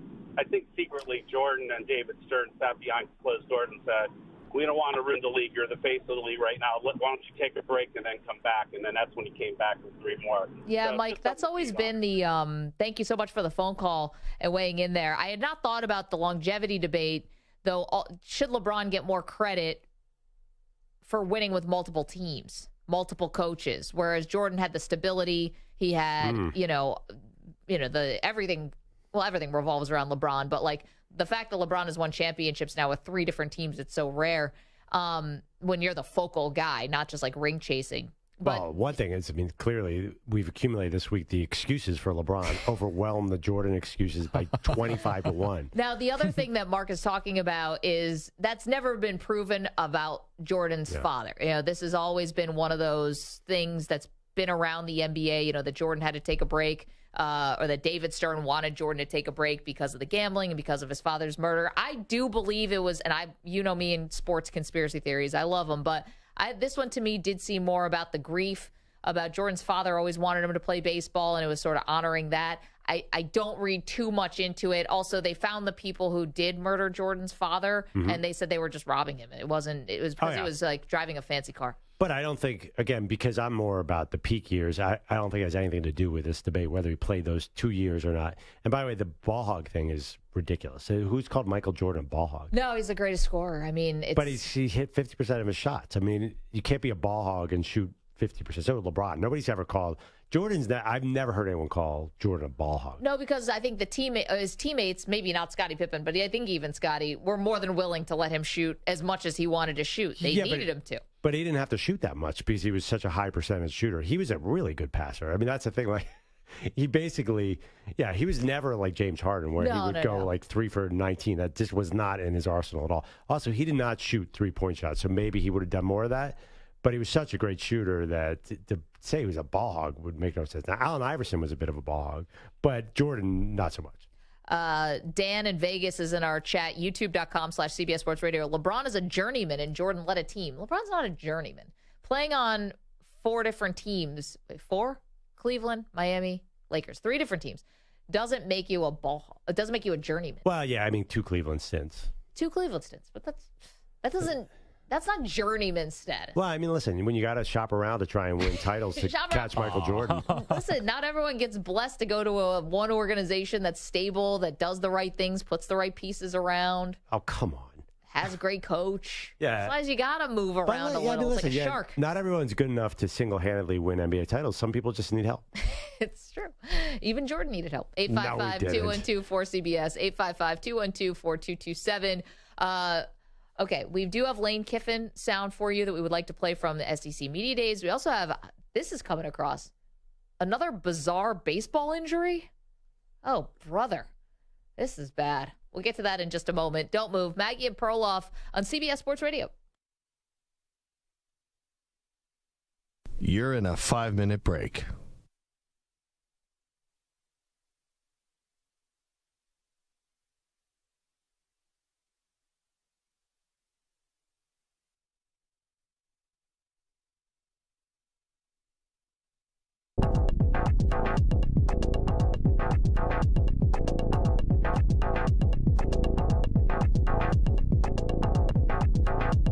Four minutes, 30 seconds remaining.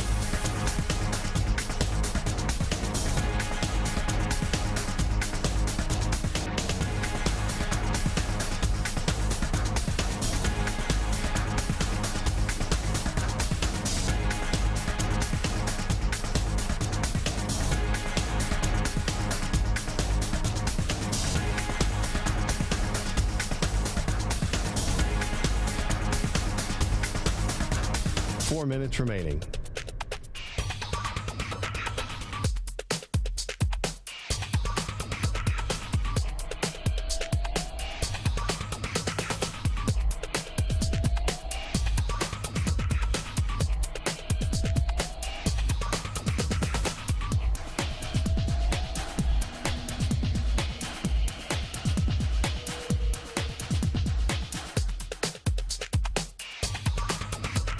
Three minutes, 30 seconds remaining.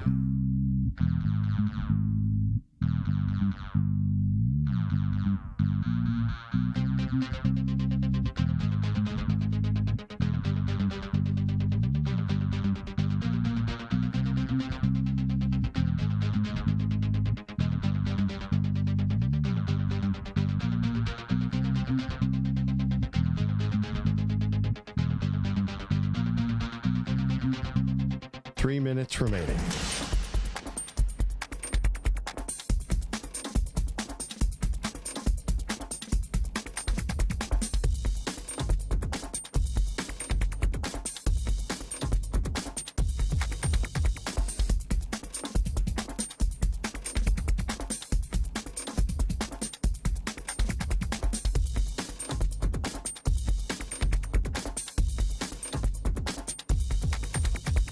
Two minutes, 30 seconds remaining.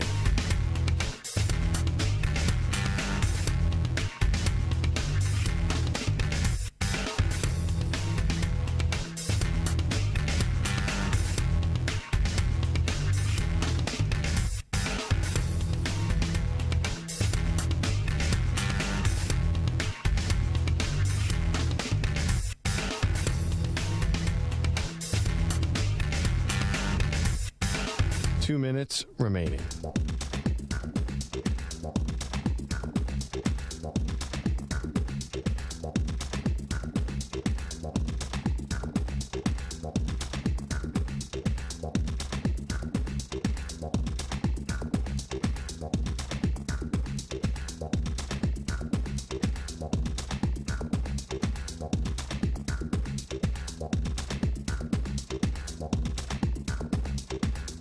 One minute, 30 seconds remaining.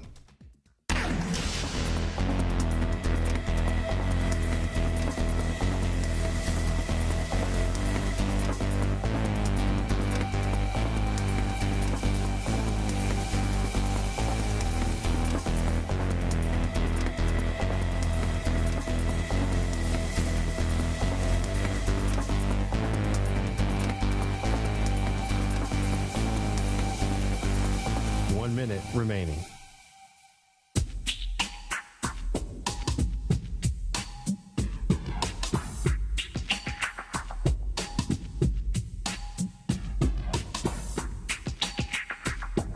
.45 seconds remaining.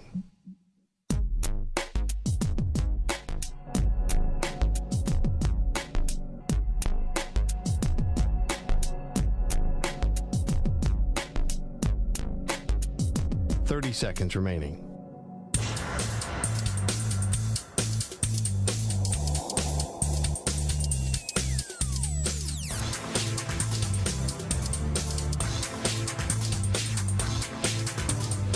Seconds.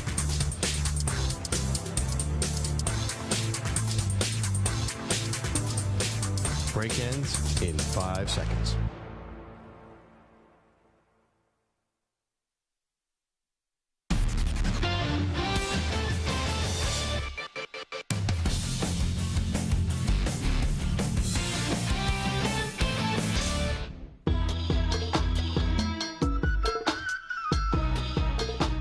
Welcome back to Maggie and Perloff. This portion of the show is brought to you by Wesley Financial. Stuck in a timeshare and want out? Contact Wesley Financial Group now and get a free timeshare exit information kit at wesleyfinancialgroup.com. All right, so today's debate, Michael Jordan versus LeBron James, longevity. So I'm not fighting back. I'm on Team Jordan. I'm not fighting back that LeBron has more longevity. The issue that I'm trying to bring up is it doesn't matter. And Mike Sampter put out a poll on @Maggie and Pearl. Let's see, does the audience think that longevity matters in the Jordan versus LeBron debate? Yeah, it's very, very, very skewed. I mean, finally, on a day, we finally have something where LeBron holds an edge over MJ. We asked simply, does LeBron's extra service matter in the debate with MJ for the GOAT? 67% say no. Listen, there's still time. I have not retweeted that to my timeline, although I think there are probably more Jordan people on my timeline.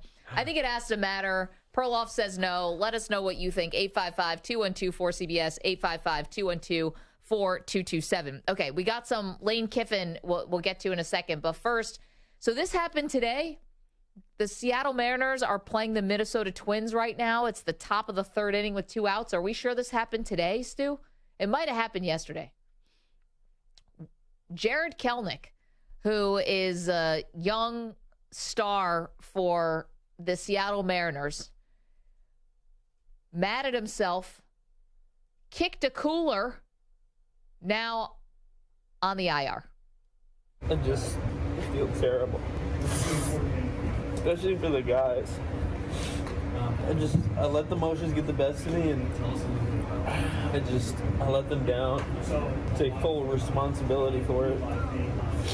It's on me. It just can't happen. Oh my gosh, through tears. So this happened last night. It was a ninth inning strikeout during a loss on Wednesday to the Twins. And this was this morning. He got put on the 10-day IL, not IR. Come on, Maggie. The 10-day IL because he kicked a water cooler. I mean, come on, guys. I get it. You're emotional, but this kind of stuff, like, it feels like it happens almost in baseball more than anything else. I guess we've had a couple high-profile incidents in basketball, too, but, I mean, what an idiot. Was it Trent Green? Who's the guy who punched what thought was a banner and there was a wall behind it? I don't remember that. Was it Trent Green? I'm pretty sure it was Trent Green. Yeah, I remember Amari Stoudemire punched the fire extinguisher. Yeah. No, Trent Green did where he rammed his head into the wall, and that's how Kurt Warner got his start. But that was different. No, that was different. That was accidental. Yeah, but I mean, that wasn't the punching the banner. That was just ramming his head into the wall after a touchdown in the preseason, and that led to the greatest offense we've ever seen. Are you saying the ends justify the means? Wait, maybe it was Gus Frerotte then. Trent Green, I thought, hurt his leg. Are you sure you have this all right? All right, we'll get to the bottom of that as we are headbutted a wall. Remembering. You could totally be right, but I don't remember that at all. Let's get to Lane Kiffin, who was going off today on the NIL and transfer portal, says it is bad for college football. So I'm going to address the portal NIL, what I kind of call disaster that we're in. And I'm not complaining about it because we take advantage, obviously, of free agency. But at the same time, I don't think that's really good for college football. These massive overhauls of rosters every year really is not in the best interest of college football. All right. I despise when the college football coaches do this. I get that they don't like it, so then do what Dabo Swinney does and don't take anyone from the portal. It's like they all do it, but they don't want anyone else to do it. So we're just going to keep going around and around and around on this like merry-go-round of insanity where everyone says they hate it, but no one wants to do anything about it. Oh, come on. How come nobody takes Lane Kiffin seriously when he says things like this? He's manipulating the system, right? But to what end? Like, so you're just shouting into the void. I think, he's being genuine. I think everything he says he really believes. But, of course, as you kind of are hinting, he'd be the first person to jump ship. He's done it. He'd be the first person or to make sure somebody gets paid to come to his school. Like, Lane Kiffin is not Mr. Honorable either. And also, Dabo in the transfer portal, I don't think he was making a principled stand. I think he just doesn't want. No, I think he wants players he can sort of mold from the get-go, and I don't think he's comfortable bringing a transfer out of nowhere because Dabo has a certain thing. He goes, I don't think it was like, I want to prove a point here. So, yeah, Lane Kiffin, I mean, come on. Right? Wasn't that your reaction with Lane Kiffin? Like, come on, Lane. You need a better spokesperson than somebody like Kiffin, who's kind of done could at some points be the poster child for everything wrong with college football. And something's right. I'm not totally down on Lane. But. Well, also when Lane says things, he has a certain Lane Kiffin bravado about him where you don't really take it super seriously. He's basically like saying, I'm going to come and get you, Saban. And like, yeah, of course. Yeah, you go get him, Lane. But he's not really going to come and get Saban. Kiffin also talking about this is basically like pro sports now, just with no contracts. I was just thinking on a plane ride over here, what if you had that in other sports? Tom Brady, Asia Wilson, Lionel Messi, LeBron James. What if every year those guys can opt into free agency twice a year, really, and they got no long-term contracts? Basically, everybody's not even on a 1-month contract because they can leave in 2 windows. Yeah, I mean, listen, then, and Lane, to his credit, did say this, you got to make the players employees of the university where they can sign them to multiple-year contracts, but that comes with a whole other can of worms that you're going to open up. And again, this is all about so the coaches can control it. Now, you did have coaches who were on Capitol Hill not too long ago, Perloff. There is a bill that was proposed today, bipartisan, so that's cool. It proposes the formation of the College Athletics Corporation, the CAC, which would be a central oversight entity that would set administer and enforce rules and standards to protect athletes who enter into endorsement contracts. Yeah. And it is hilarious that the NCAA was not even considered to take on this type of responsibility. Wow. You have an entity that's supposed to be protecting the best interests of the student athletes. It's called the NCAA. They're totally inept, not even considered for this job. I don't think that it's their ineptitude. It's first of all, the same thing is going to happen to this group that happened to the NCAA. The courts are going to say, what are you talking about? Why you can't artificially control their salaries. Like, why are they going to be able to do it if the NCAA? They could try, but I'm sure the courts are going to strike this down.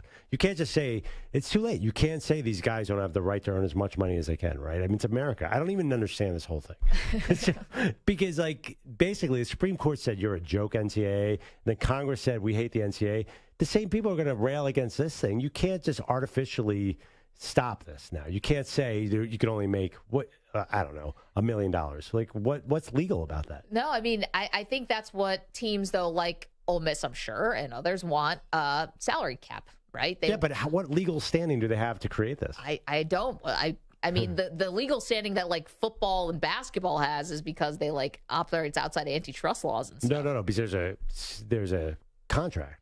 Right. And with their union, and it's collectively bargained. Yes. Right. So you're going to need to collectively bargain something like this. Otherwise, I think it'll be illegal. Because you can't just say, hey, you can only earn $5 million, so I can earn $20 million, unless there's some sort of contract. Yeah. So that's where it's headed, though. I think this is the beginning. What's the name of that organization again? The CAC. And what's it stand for? Stand by. The College Athletics Corporation. Well, there you go. So it's becoming pro. Yeah, I guess. That might work. Are they going to call it the CAC? Yeah, I don't know. The CAC. The CAC. College Athletics Corporation. So players will unionize, and they'll form a contract. It doesn't say anything here about the players unionizing. In the bullet points that they're doing here, none of them are about unionizing. So that's the big elephant in the room here, but they're not saying it. I think if the players wanted to unionize, they failed in 8 years ago.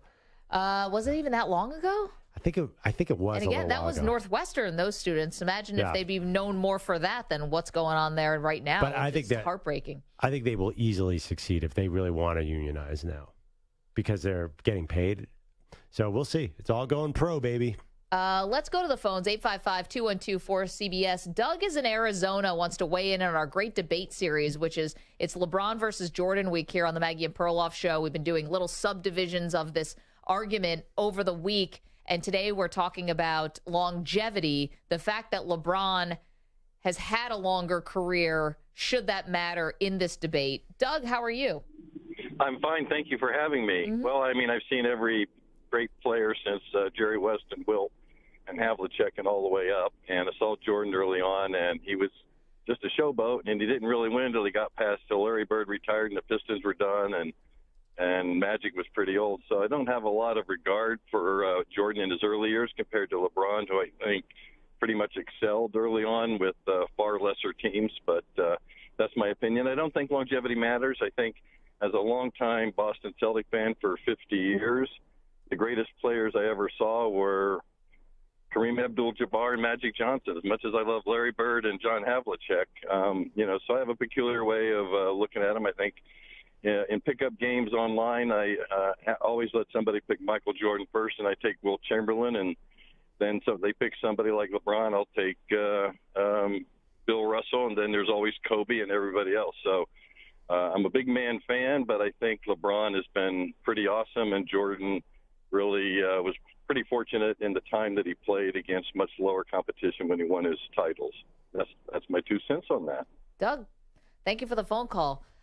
A lot there. By the way, NBA, I totally disagree with that. NBA is a one sport where I look at the 90s, and I'm like, oh, my God, those guys are bigger, faster, stronger, because I don't think they weren't better, though. I don't think there was drug test. Those teams might have destroyed these teams until if they didn't know about the 3-point line, but they were much bigger. They were definitely cut. Bigger, but the athleticism today is off the charts. What are you talking? Where? Charles Oakley couldn't play today because he's not. Yes, he could. He could shoot, but I don't know. I look at What's that? The chubby two-guard on the Grizzlies? Like, where are these athletes? He's not making all-star games. I mean, what's his name? Kenny Lofton. Not Kenny Lofton. Yeah, Kenny Lofton. Kenneth Lofton Kenneth Jr. Lofton, thank you. I feel like the talent's more reigning spread. G League Rookie of the Year? And I think Summer League something, too, he won. I feel like the teams were way better in the 90s because the talent's way spread out. Like, these teams stink right now. I don't know. I'm generally... I don't like to be a prisoner of the moment, but I feel like athletes just keep getting better and better and better because we have access to better nutrition, better training, more like guys are being groomed since they're 5 years old to make it to the league. Yeah, except that a couple things have happened. I think there's more PED testing now than there was between 1990 and 2010. I mean, I think the 2000 baseball teams would be hard to handle because of the drugs? Yeah, I mean, those guys you couldn't get anything by them. They were all roided up. The other thing, NBA, I mean, right now, because of the salary cap structure and a lot of reasons, the Miami Heat just made the finals with a group of undrafted players. Yeah. That never would have happened before. You used to have 5 good teams and 20 bad teams, and all the Hall of Famers were on the 5 teams. I know, but doesn't that maybe say that the talent, there's more of it, and it is more spread out if Gabe Vincent and Max Strus can be playing in the finals? Yeah, I mean, but obviously, like, Jordan's like, I think you could take Jordan and the last 3 guys on the bench and beat that Heat team. So I think that, during the season, there was probably a lot more cupcakes. The Nuggets beat that Heat team handedly. So that Nuggets team you didn't need Michael Jordan to beat that team. They got there because, they were able to beat the Celtics. Yeah. The Celtics had an implosion and then couldn't win in a Game 7. And then the Nuggets took care of them. So, like, the league righted itself in the finals. I don't know. That Nuggets team is who Michael Porter Jr. and they have the 2-time MVP. I mean, Jokic might win a 3rd MVP this year. But would he have dominated the 90s? Certainly not.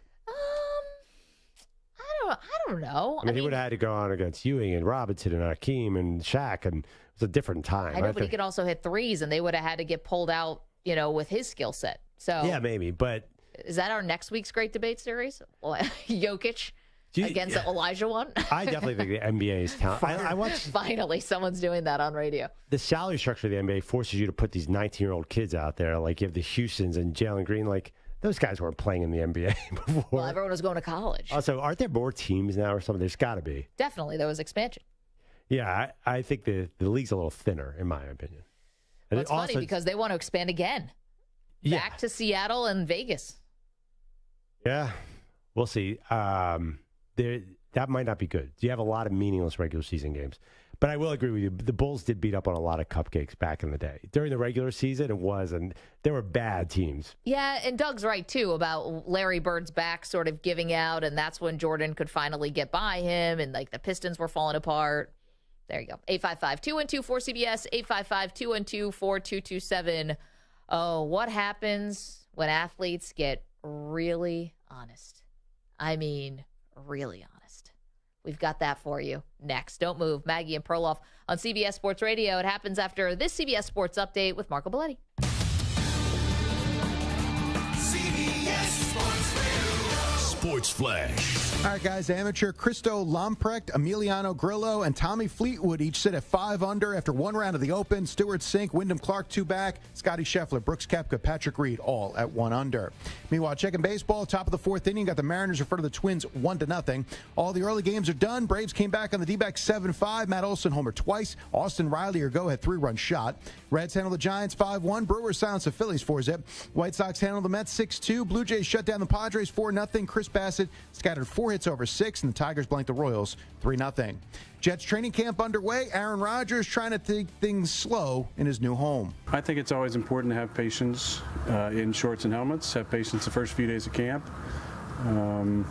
Sometimes the patience can wear thin if it's repeat mistakes, but we're just building this thing right now. We want to build it the right way. Now, one of his favorite targets, Alan Lazard, helped minimize those mistakes, but admits he was a little concerned Rodgers was going to leave him holding the bag. There's probably like a 8-hour period of time where I'm like, what the bro?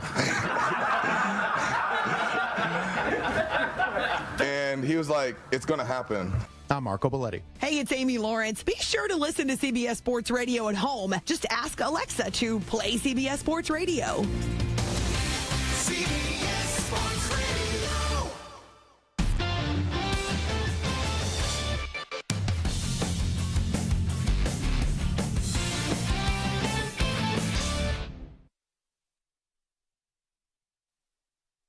You're in a 5-minute break.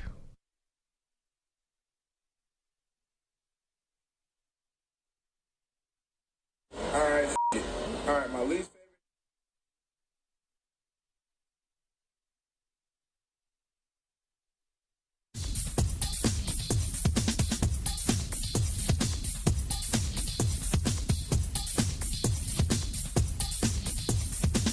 4 minutes, 30 seconds remaining.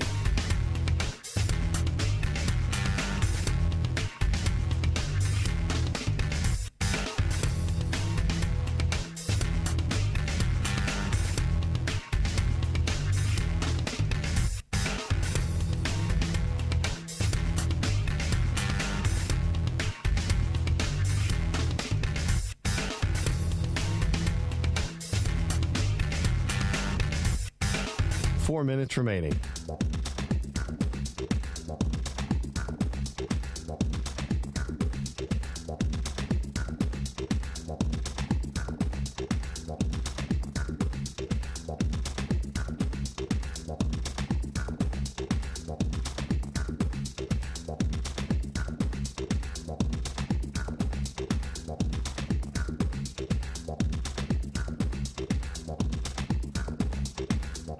Three minutes, 30 seconds remaining.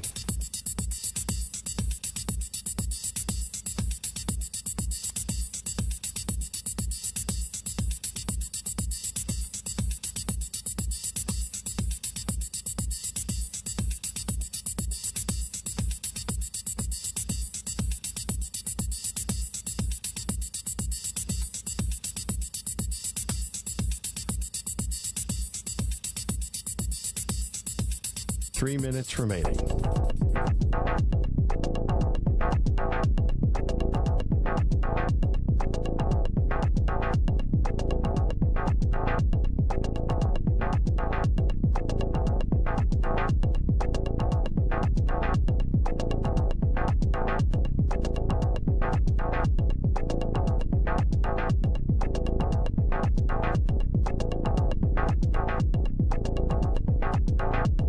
Two minutes, 30 seconds remaining.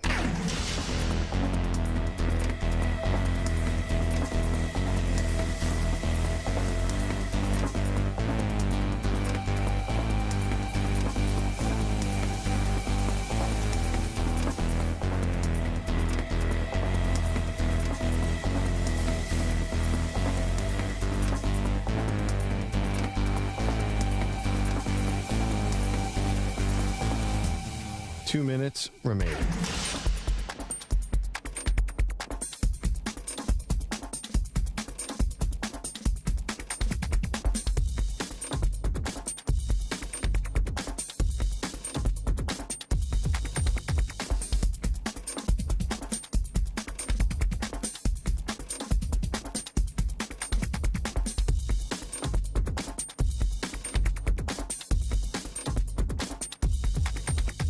One minute, 30 seconds remaining.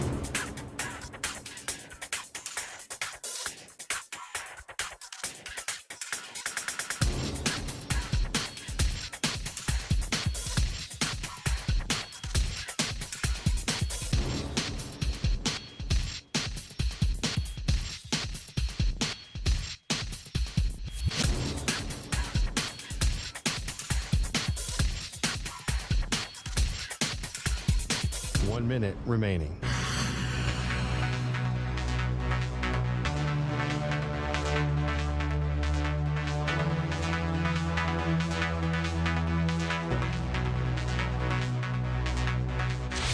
Five seconds remaining.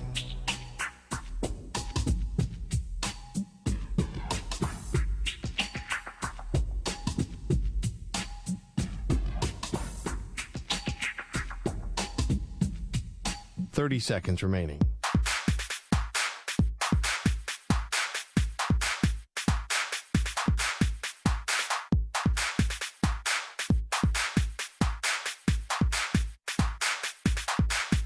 Fifteen seconds.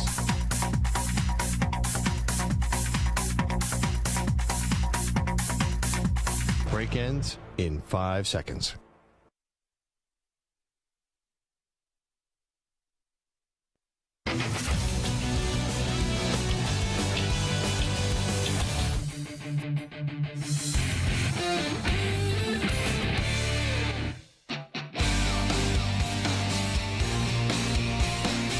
Welcome back to Maggie and Perloff.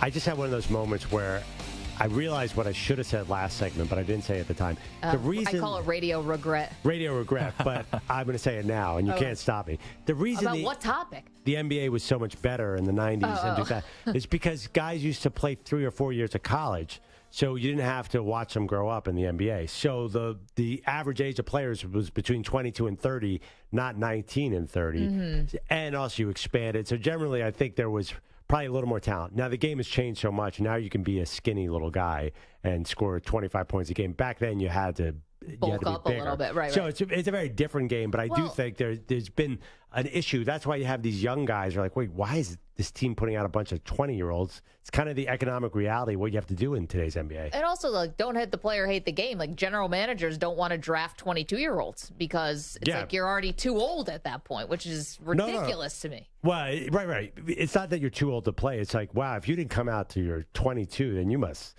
You must be terrible. You must be terrible because otherwise at 19 you would have been the number 3 pick.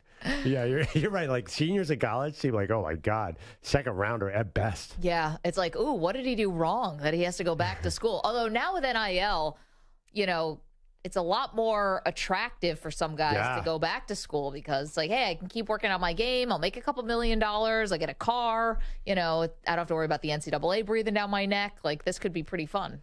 Yeah, but then again, we just watched the draft, and it did seem like there were a lot of 19-year-olds who would decide to go to the NBA. Yeah, well, the money's going to be a little bit bigger when you're a first-round draft pick. 855-212-4CBS. We get to one athlete getting very, very honest in just a moment, but Josh is in Harrisburg.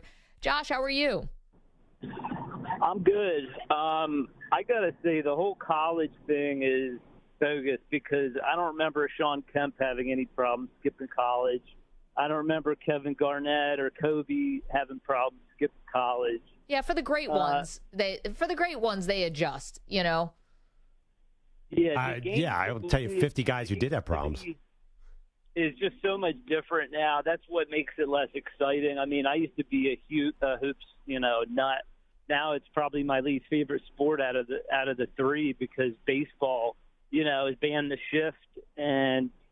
Guys are actually stealing bases and getting hits this year. Basketball is basically launching threes and, seeing who hits them. When I know, but Josh, here's the thing, though, because that's a beauty in the eye of the beholder thing. Now, I'm not going to tell you to watch James Harden dribble, shoot, or Luka dribble, shoot is phenomenal basketball. But that 90s basketball, while you and I may have liked it or whatever, like the final score is like 83-80.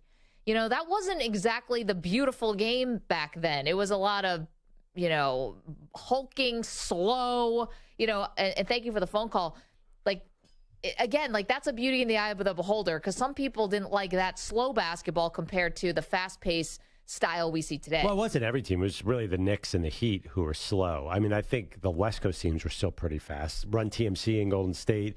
Utah with Stockton used to run a high-paced thing. Yeah, but the scores weren't high. They weren't scoring 130 points a game. That was like going back to the 70s. But I think you're looking at the Eastern Conference. I think the Utah Jazz and some of those other teams probably did have pretty good. Well, I'm thinking about the Bulls, too. Yeah, the Bulls would muck it up with the Knicks. I think that, yeah, I know what you're saying, but that was not every team that had that Pat Riley effect. And then that was terrible. I hated that kind of basketball. It was the worst, just seeing them wrestle each other.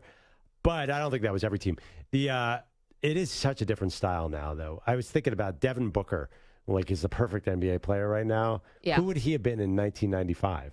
He would have been like a mid-level two-guard. He would have been Brian Russell. Okay, I'm going to go to Eric here in Virginia. But I just want to make sure that Samter, you're screening the calls that people aren't on any kind of drugs, right?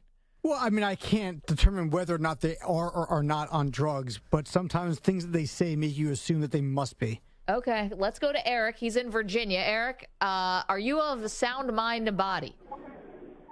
Yeah, I'm of sound mind and body, just a young man in Virginia. And look, growing up, I'm 22. Paul George is my GOAT. It's wild. He went from California to Indiana. If I'm a young person going from California to Indiana, I don't want to do that. LeBron stayed at home. Jordan went to beautiful Chicago. I hear it's wonderful in the summers, maybe not the best in the winter. And he's still got if he plays till he's 40, he's got 7 more years. He wins 7 championships. Wait, but Eric, hold on. He went from California to Indiana because he was drafted by the Pacers. He chose to go to Oklahoma City. He liked playing in small markets. Now he's in L.A. and back with the Clippers, but he chose OKC. He chose OKC, but did he really? Yes. I don't know. Russ was there. He wanted to play with the superstar, and then he came home. But how long you stay in Indiana? 7 years? But you know what? I know, but like no one has a choice over where they get drafted unless you want to pull an Eli Manning or something. He could have pulled an Eli Manning. Look, all I'm saying is he took a bunch of plumbers, Roy Hibbert, David West, and a couple other goons to the Eastern Conference Finals and was a couple shots away from winning a championship. And he's your GOAT, and means the most. And Brandon Miller, Eric, you're in good company. Thank you for calling the show. Brandon Miller also said Paul George his GOAT.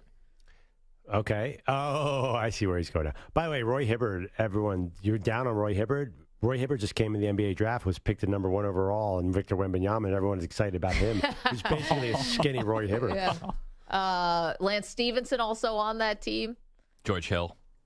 Was that Rick Carlisle was their coach? Larry Bird was gone at that point, right? Or did Larry Bird coach Paul George early in his career? It must have been Carlisle. By the way. Yeah. Okay, I had to look at this. I didn't think that Paul George ever signed. Did he sign a contract with the Thunder? He must have, I guess. Remember, he was going to go with Kawhi to... Was it the first thing he was going to go to Kawhi to L.A., and then he decided to go to OKC and then wanted to go to L.A., and L.A. had to trade everything to OKC to get him. So here, I'm looking at the story. The Thunder traded for Paul George from Indianapolis despite his strong preference to go to L.A., so they were worried he wasn't even going to report. So it wasn't that obvious. He said he wanted to go. Anyway, Frank Vogel also coached. Okay, coming up. We have to get to the athlete getting very, very honest, which is very funny, and also a big claim by one quarterback. We'll tell you who next.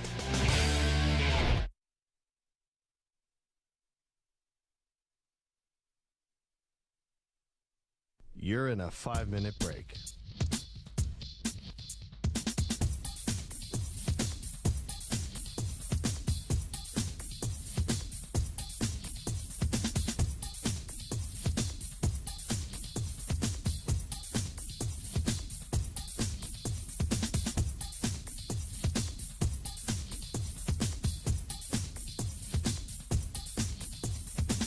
Four minutes, 30 seconds remaining.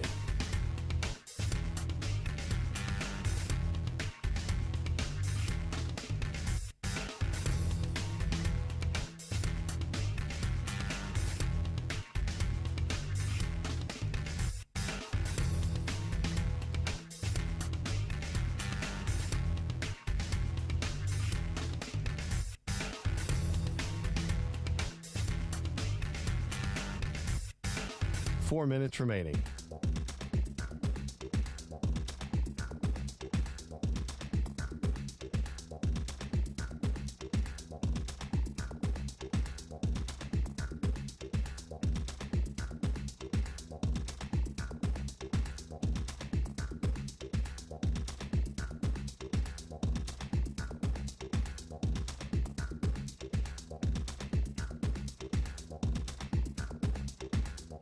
Three minutes, 30 seconds remaining.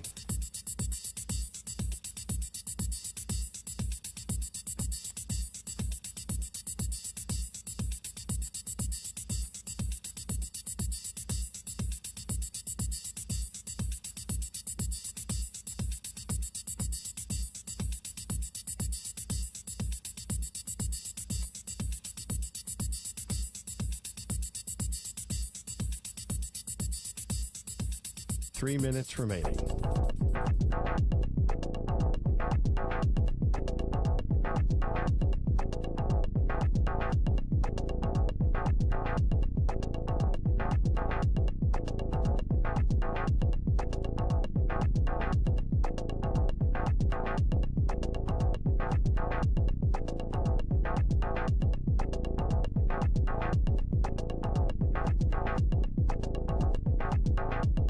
Two minutes, 30 seconds remaining.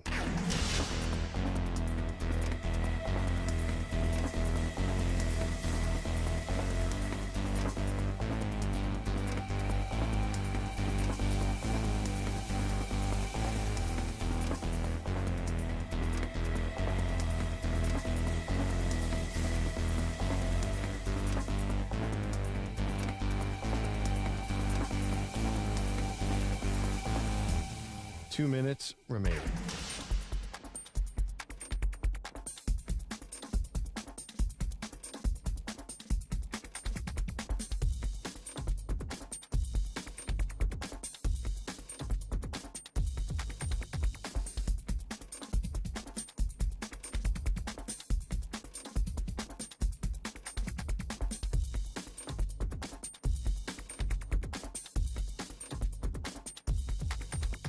One minute, 30 seconds remaining.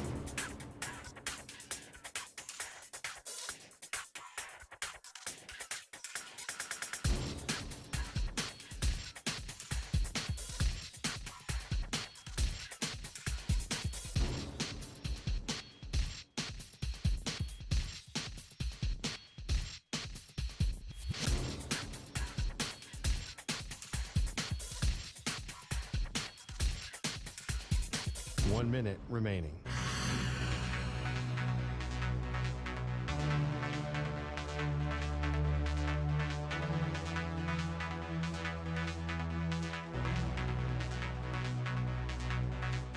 Forty-five seconds remaining.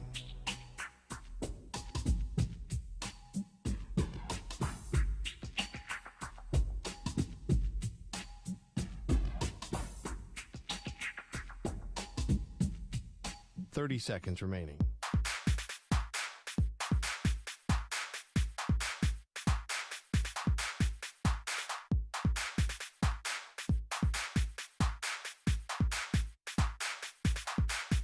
Fifteen seconds.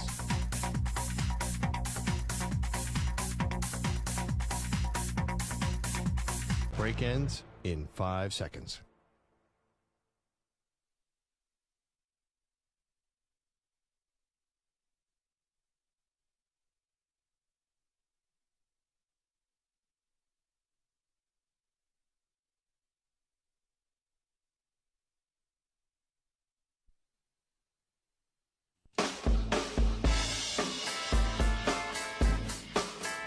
Does anybody have the financial security that they can do the right thing in that case? Because it's not the wrong thing to keep the ball. That's what most of us would do. Am I being totally doing the weak right here? thing is like, going to a soup kitchen or donating to charity. Giving a souvenir to a soon-to-be multimillionaire is not the right thing. I don't know if it's necessarily the right thing to do to give it back, because if I'm in your shoes, I might keep it. I wouldn't feel good about it, I don't think. 13-year-old Mike Samter is absolutely giving that ball to Derek Jeter or whoever. 40-whatever-year-old Samter. There's You got a bills to mortgage, pay, you have responsibilities, you've got kids. Then what are you doing at a Reds game on a Wednesday night? You got all these responsibilities and all these bills to pay. They are Maggie and Perloff on CBS Sports Radio. Lots of news coming down right now. It is Maggie and Perloff. Maggie Gray, Andrew Perloff, CBS Sports Radio. The Commanders sale, according to Adam Schefter, is complete. So now we wait for the bombshell from Dan Snyder. Now, the dossiers are all going to come out. We have no idea if that's really going to happen, but this has now been approved unanimously. The long-suffering Commanders fans can breathe easy tonight because Dan Snyder is gone. Dan Snyder, it didn't exactly come away empty-handed. I don't know what percentage of the team he owns. Is it 100? So... I don't know if it was 100, remember, because he had to fend off the minority owners who had a pretty big stake who tried to, basically overthrow him in some kind of velvet revolution, and didn't happen. Now, right, but at least he gets big chunk of $6 billion. Listen, this is what always happens with these owners. They get paid tons to go away. Donald Sterling got tons to go away. Robert Sarver from the Phoenix Suns, tons to go away. Jerry Richardson, tons to go away. I mean, you end up with this sort of golden parachute out, but it was just too much, and for 24 years of just dysfunction and improprieties, toxic workplace, all the financial crap that he might have been hiding funds from hiding money from the other owners. Of course, everything that went on with all the sexual harassment stuff. I mean, he was just the worst, not to mention the losing. They won 2 playoff games, I think, since he's been owner. So I'm going to speak as an Eagles fan here. I'm not thrilled about this because I always felt like Washington was a sleeping powder keg. They used to kill us when Joe Gibbs was there. So now, I think Dallas, the Giants, and the Eagles, it's kind of a bad day for them because now I think Washington's going to be a player in this mix where you were never super worried about them. They would have a season here and there, but they were never consistently good. Now, the problem is Josh Harris, the new owner, owns the Sixers, and they can't win anything. So that gives me a little hope as an Eagles fan. Devils haven't won a lot lately either. Yeah, he owns that team also. So I'm trying to find the positive in this. He owns this a new soccer ownership group. team. How are they doing? I don't know. I have no Crystal idea. Palace, are they any good? Cool name. They're like mid-table. And that means? Like middle of the pack. There you go. That means you're standing. Cool. You can't knock them off the table because they're right in the middle. Everybody knows that. How dare I? Okay, so you got that going on today. Well, and real quick, sorry, there's another update as well. Oh, go ahead. The NFL released the findings from Mary Jo White's investigation. Wow. So the findings, there's a link there that I have not yet been able to read through, but the big thing that came out of it is that Dan Snyder will pay $60 million to the league in resolution of Miss White's findings in all outstanding matters. So on top of the sale, he's getting $6.05 billion, and they're like, oh yeah, give us $60 million back. Yeah. This is, so you want to know how much it costs to make your problems go away. Looks like the going rate is $60 million. No, he has to pay the $60 million to the league. Yeah. So, Snyder got $6.05 billion. And He's owes paying the back league now $60 million. So he gets indemnity from that. Now, what about him selling out the league here? Do they have any guarantee that he's not going to do that? I wonder if this is part of it. Like, do you all sign basically like a mutually assured destruction? Yeah. Like, if you come after me, well, we got more stuff on you, and it just becomes a game of like, blackmailing each other. Right. I would think there's got to be the NFL's obviously not stupid. They have to have language to protect themselves from something. But is there any kind of language say don't put out any more emails or what we all said? Please don't leak anything. Because obviously the league had an email problem. We should be savvy enough now never write anything down. But back in 2002 when they bought the team, not so much. Yeah, and honestly, I still think people are getting caught doing bad things in those ways. Texting more than emailing, I would hope. You want to know what's really, from what I've heard a little bit anecdotally here? The watch. The Apple Watch. Yeah, I don't have one. That's crushing people left and right. How so? I don't have one, but it seems like a big pain in the butt. Well, because have you noticed now, if you get a new iPhone, you can't, if you pick up somebody's iPhone and you see like that I have 5 text messages. Before, you could see like the first couple line or first couple words of the text. Now you can't. It just says text message. It's trying to be a little more preventative. You want to know where that doesn't exist? On the Apple phone, on the watch. At least not on my watch. Yeah, it just pops up. It pops up and you can just see the text message. Oh, I see. Okay. Yeah, so. Anyone can see it. Anybody. Anyone next to you, yeah. So I just, and it's like kind of bigger. You're in the shower and you leave your watch there, and then your wife comes and picks it up, and now she's reading your text messages. I'm just saying that's a what if, as a for instance. Okay, because I got a new phone this weekend. Yeah. Text me, and I want to see what happens. Can you go ahead and text me? It has to be locked for this to. Oh, right. For what you're talking about. That's what I figure out. Okay. Yeah. Am I really going to text you? We're doing a show. Suze, text me. Okay. Shoot me a text. I want to see what happens here. Yeah. Actually, this is gonna segue nicely into something I wanted to bring up. All right, let's do it. So we'll get to the Jordan LeBron debate stuff in just a moment. I got and anybody can see it. I got to change my settings. I also got. That's all you could come up with was hey. And I also got trying something quick. You didn't want to do Eagles suck. I mean, anything, nothing. I was honestly want to do that exercise just to see what Stu would send me in a random text. I could get a little, Phillies suck. Yeah, I'm a Yankees fan. I can't say anything about them right now. I know. The only time you ever see Stu get really vicious is late at night after the Yankees lose. A few scotches and the in Lakers. him. Yeah. A few scotches in him. All right. Should we do it? Yeah. Let's do it quickly. So we talked about athletes getting really, really honest. Really honest. Now, C.J. Gardner-Johnson was just a member of the NFC champion, yet Super Bowl losing Philadelphia Eagles. He was on Twitch playing video games the other day, and somebody gave him $5. A random fan was watching him play video games. Everyone still with me? And a random fan gave him $5 and said, be honest, what was your least favorite thing and your favorite thing about Philadelphia? He starts with the least favorite thing. All right, my least favorite thing is the people. They're obnoxious and I can't stand it. Favorite thing, the weather was a dub. I with the weather. It's cold, but I with it though. Wow. I mean, that is honest. I mean, I know that Philadelphia fans have a pretty bad reputation, but that was somebody who just said the worst part was the people. They're obnoxious and so many expletives. He does like the weather, though.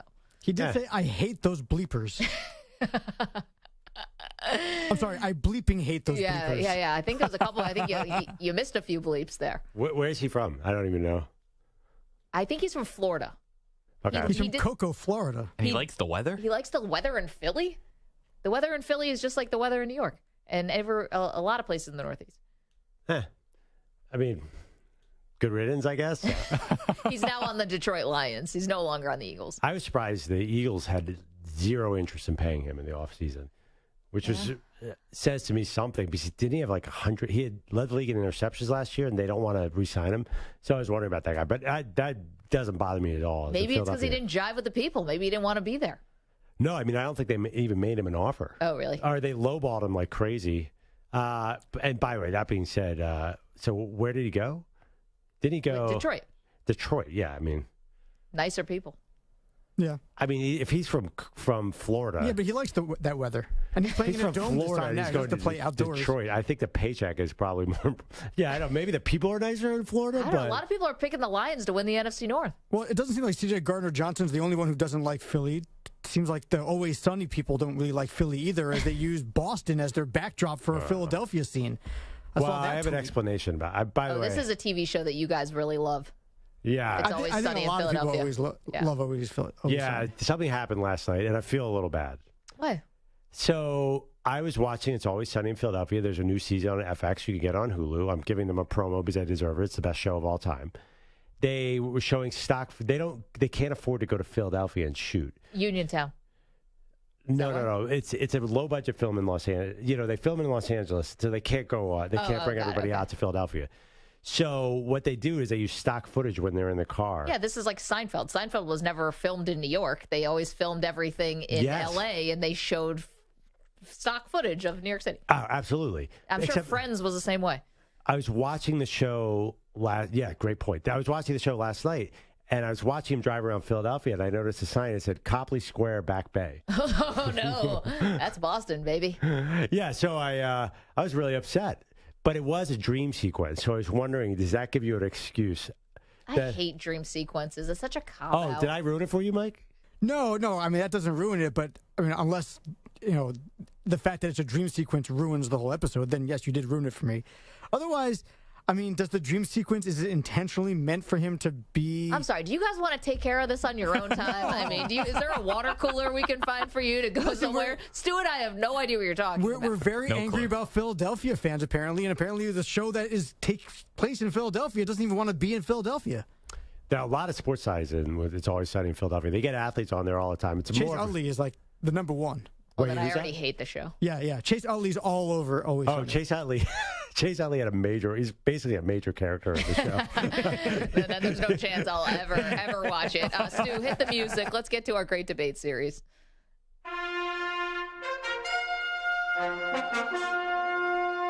The Great Debate Series. Jordan versus LeBron. Okay, so we've already gone through athleticism. We've gone through total resume. We've gone through who was a better teammate and made their teammates better. That was Monday, Tuesday, and Wednesday. Today, we're talking about longevity. Now, not really a debate. LeBron's still playing. He's going into year 21. Clearly, he's got the longer career. The question is, should it matter in this debate? Yeah. And I obviously believe it should, as I'm the person who's been more pro-LeBron on this LeBron-Jordan debate, because LeBron's still playing at a high level. It's not like he's hanging on, the last couple of years, globbing onto a team. He's still the focal point, along with Anthony Davis, but still the focal point of a team that just went to the Western Conference Finals and is still playing at the super high level. It's like this extended peak has to count for something in this debate. Okay, but how far are you willing to go, Maggie Gray, LeBron James defender? Yeah. Are you willing to say, I will admit at his peak, Michael Jordan was better, but this longevity is why I'm going to have LeBron over him? Well, oh, man. It's like at his peak, listen, LeBron or Jordan, better score, always better score. LeBron, more well-rounded, more versatile. can defend more positions, could retire with the all-time assist record. I mean, better, yeah. I kind of ran out there. So that's the flip side. Longevity, though, is a big part of the debate. But if you make that a big part of the debate, you're almost giving up the fact that at his peak, Jordan was better. That's it. I think if you're really leaning on the longevity. Now, if you're saying it's a factor, sure, I can see that argument. But if you're saying the reason LeBron is greater is because he went on longer, then I would say, well, the way I judge players is I almost take their best 4-year span and go head-to-head. Yeah. Although LeBron's best span was pretty long. But even during his best span, he didn't really win titles every year. Yeah, but I mean, there's a lot of factors that go into that, right? Being not as good being the number one factor. Well, but here's the thing. Was there ever a doubt over multiple decades that he's been the best player in the league? I don't want to hear the Steph Curry stuff. Steph is different. I don't know. New York Times said that Steph Curry was the player of the 2010s. The Times? What are they? But I mean, they don't have a sports page anymore, which I'm actually pretty sad about. Well, I don't know if LeBron was definitely the best player of the 2000s. Probably. Kobe was in there, Tim Duncan. But he dominated. He dominated an entire conference for over a decade. Between Cleveland and Miami, he had the Eastern Conference completely locked down for a decade.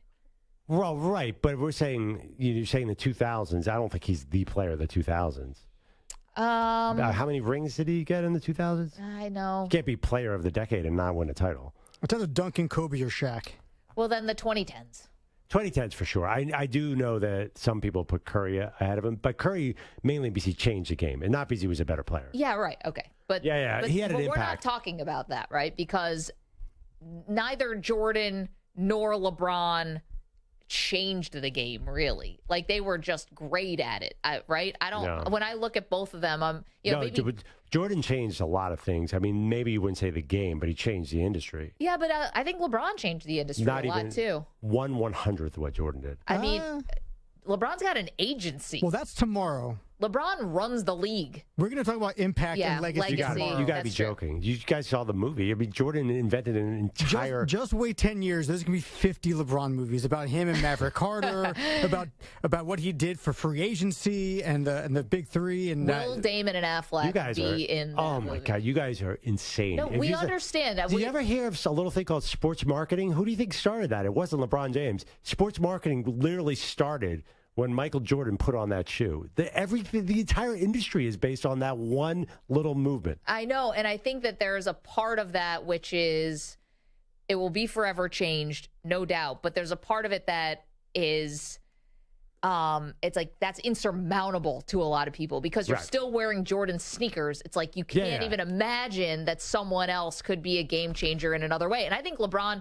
I know this might not be popular, especially with a lot of people in our audience, but as far as player empowerment, it's not like guys weren't leaving and going in free agency before LeBron. Yeah. But LeBron gets pegged to a lot of that stuff. People had this visceral reaction to the decision and hated it. Well, that's because still haven't forgiven him. He left his hometown small team to go to Miami. I know, but didn't he make it back up to him with a title? I mean, an improbable title at that. I think if you look back now, we kind of gloss over it.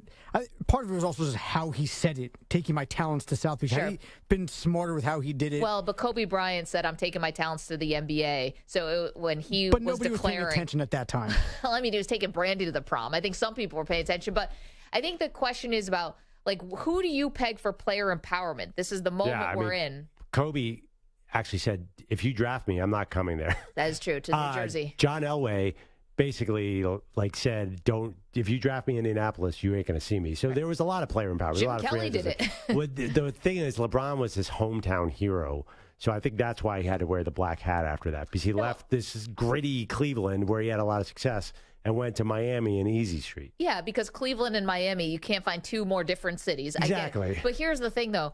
But if we're going to talk about this player empowerment era that we're in, where guys are having more of a say, LeBron having his own agency, and LeBron also, signing, shorter contracts so that he can move around a lot. I think that he kind of gets is like the poster child a little bit for player empowerment. Maybe so, but I mean, Michael Jordan is undoubtedly the most impactful sports player in the history of sports. Yes, but he changed the game like no one else ever has, ever will. But the business of basketball, which is players moving around at will, again, people might not like it, but the players wrestling back some of the power and him literally being an agent. I mean, clutch is LeBron.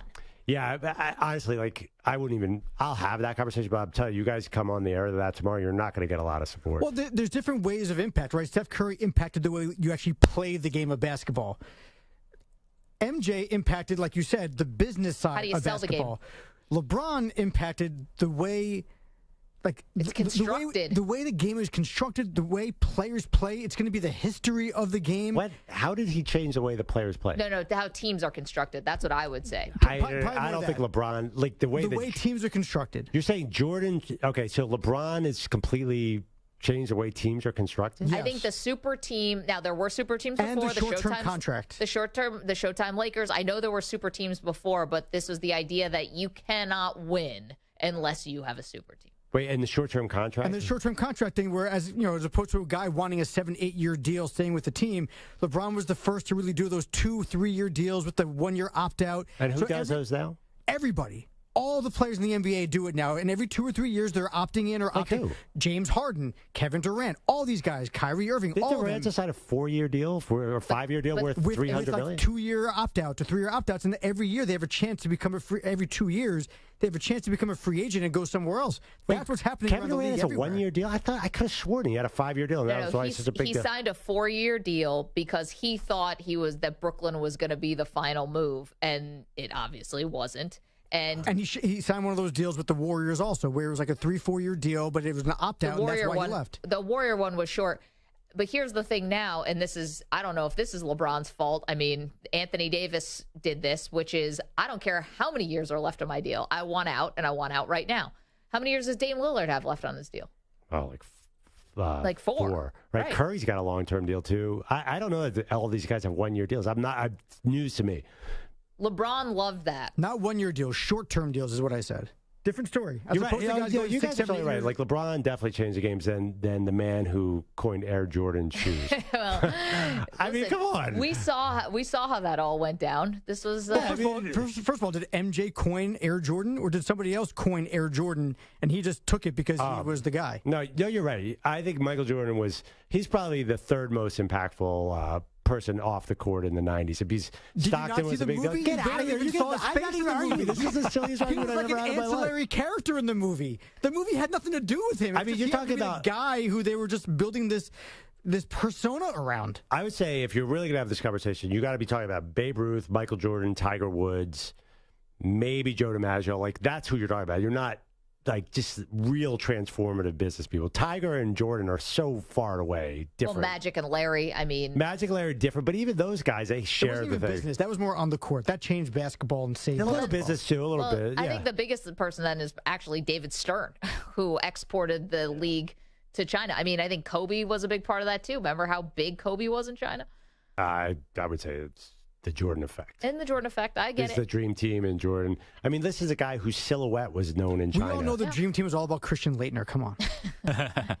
Let's do this tomorrow because I like winning these conversations. You're saying LeBron's been more impactful from a business standpoint, the business of basketball? I don't even know. Business of basketball. You're talking about business of apparel. Yeah, you're talking about shoes. We're talking about basketball. I think you're naive if you don't think that's what basketball is. Are these guys jumping higher and running faster because they're shoes? What's that? Are they jumping higher, dunking more, hitting more threes because of their shoes? I got to tell you, my 11-year-old daughter is obsessed with getting the right pair of Air Jordans. She's not obsessed with like those cheapo LeBron and do those shoes. Air Jordans make her play better? No, but here's the question. Does it impact how she plays? Does she even know who Michael Jordan is? She has no idea. Right. That's what I thought. But the shoe lives. That's because he transformed the entire sports world. It's all because of Jordan. 855-212-4CBS, 855-212-4227. All right, coming up, one young quarterback making a big claim about what he's going to accomplish this season. Do we believe him? We'll get to that in just a moment. Maggie, Perloff, you're welcome to weigh in on the Jordan and LeBron stuff. 855-212-4CBS. Don't move. You're in a 5-minute break.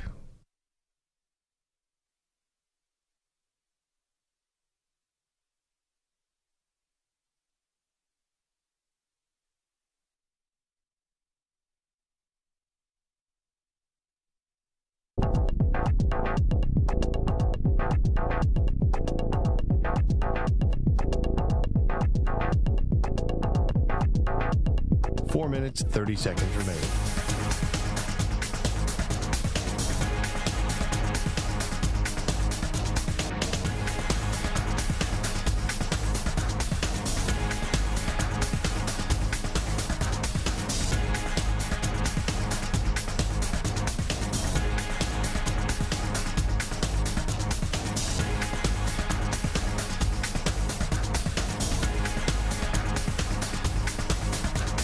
Four minutes remaining.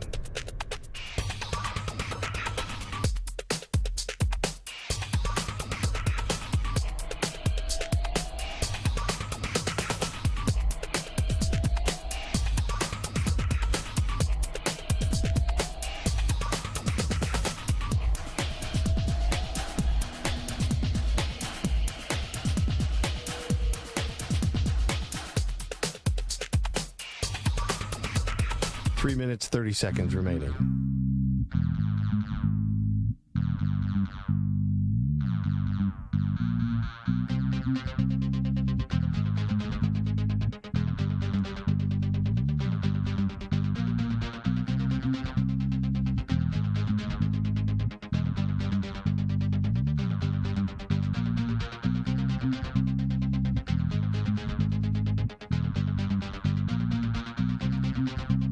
Three minutes remaining.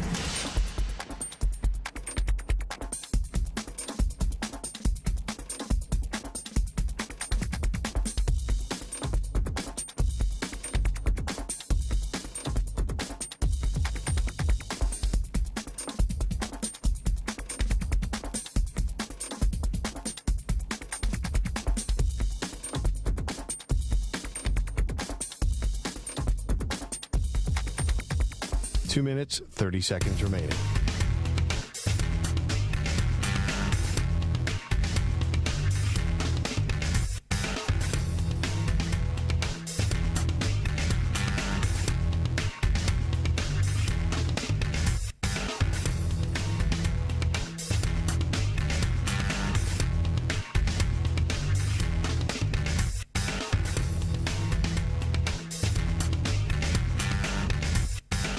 Two minutes remaining.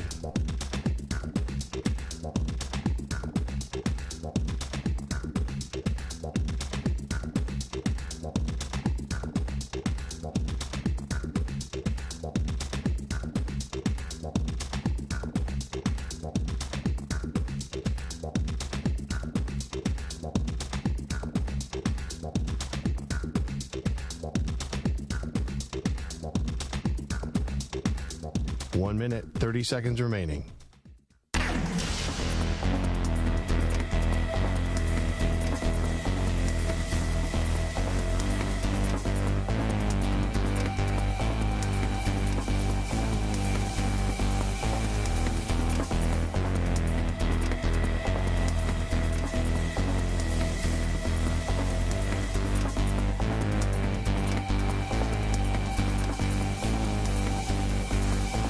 Minute remaining.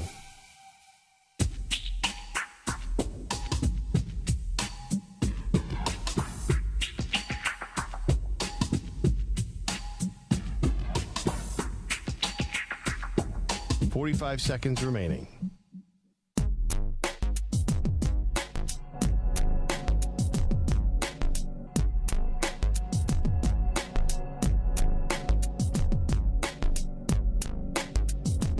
Seconds remaining.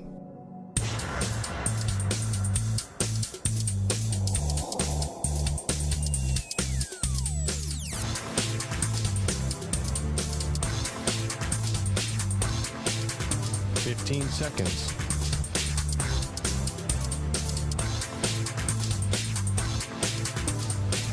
Break ends in 5 seconds.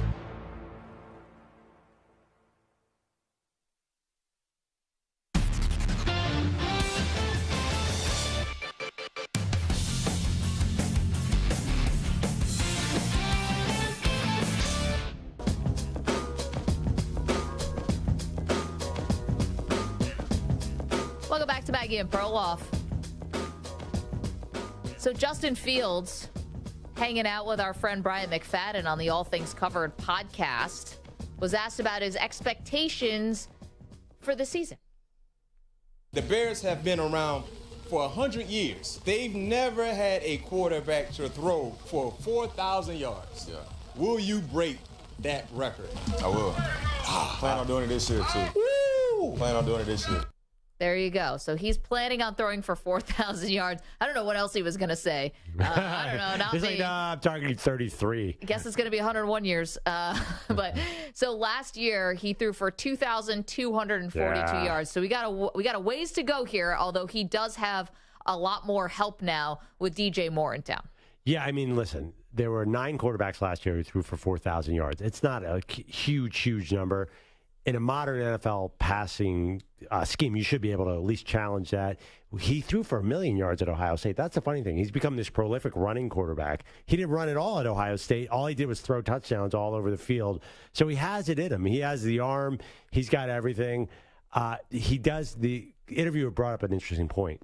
Can anyone wear that C on their helmet and be a good quarterback? It seems cursed. Well, you want to just say, like, well, the weather's really bad. Like, that's true. It's also bad in Green Bay. And, it's bad in Buffalo, and it's bad in other places. But the weather is bad, though. Particularly bad there. So let's build a stadium with no dome. It is a little windy there, Or are they going to build a dome on that stadium? The new one in the suburbs? Yeah. Actually, I don't know. It's Buffalo who's building the no dome that everyone's mad about. Everyone is me. Yeah, I think... I don't think he's going to get to 4,000 this year, but he'll get closer than he is. That's going to be a lot of fun. I'm actually thinking about picking the Bears as my NFC North pick out of nowhere.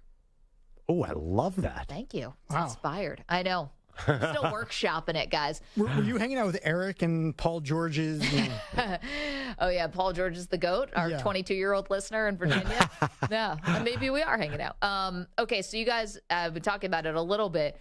I've been watching the Netflix show Quarterback, which has been following Patrick Mahomes, Kirk Cousins, and Marcus Mariota. Now, conveniently, Mariota's now off the show because he left the team after he got benched for Desmond Ridder, and he had a kid. So he's gone, and they sort of conveniently all right, we just never see him anymore. And then they follow Kirk Cousins, but Cousins loses the first round of the playoffs, so now, boop, you're out.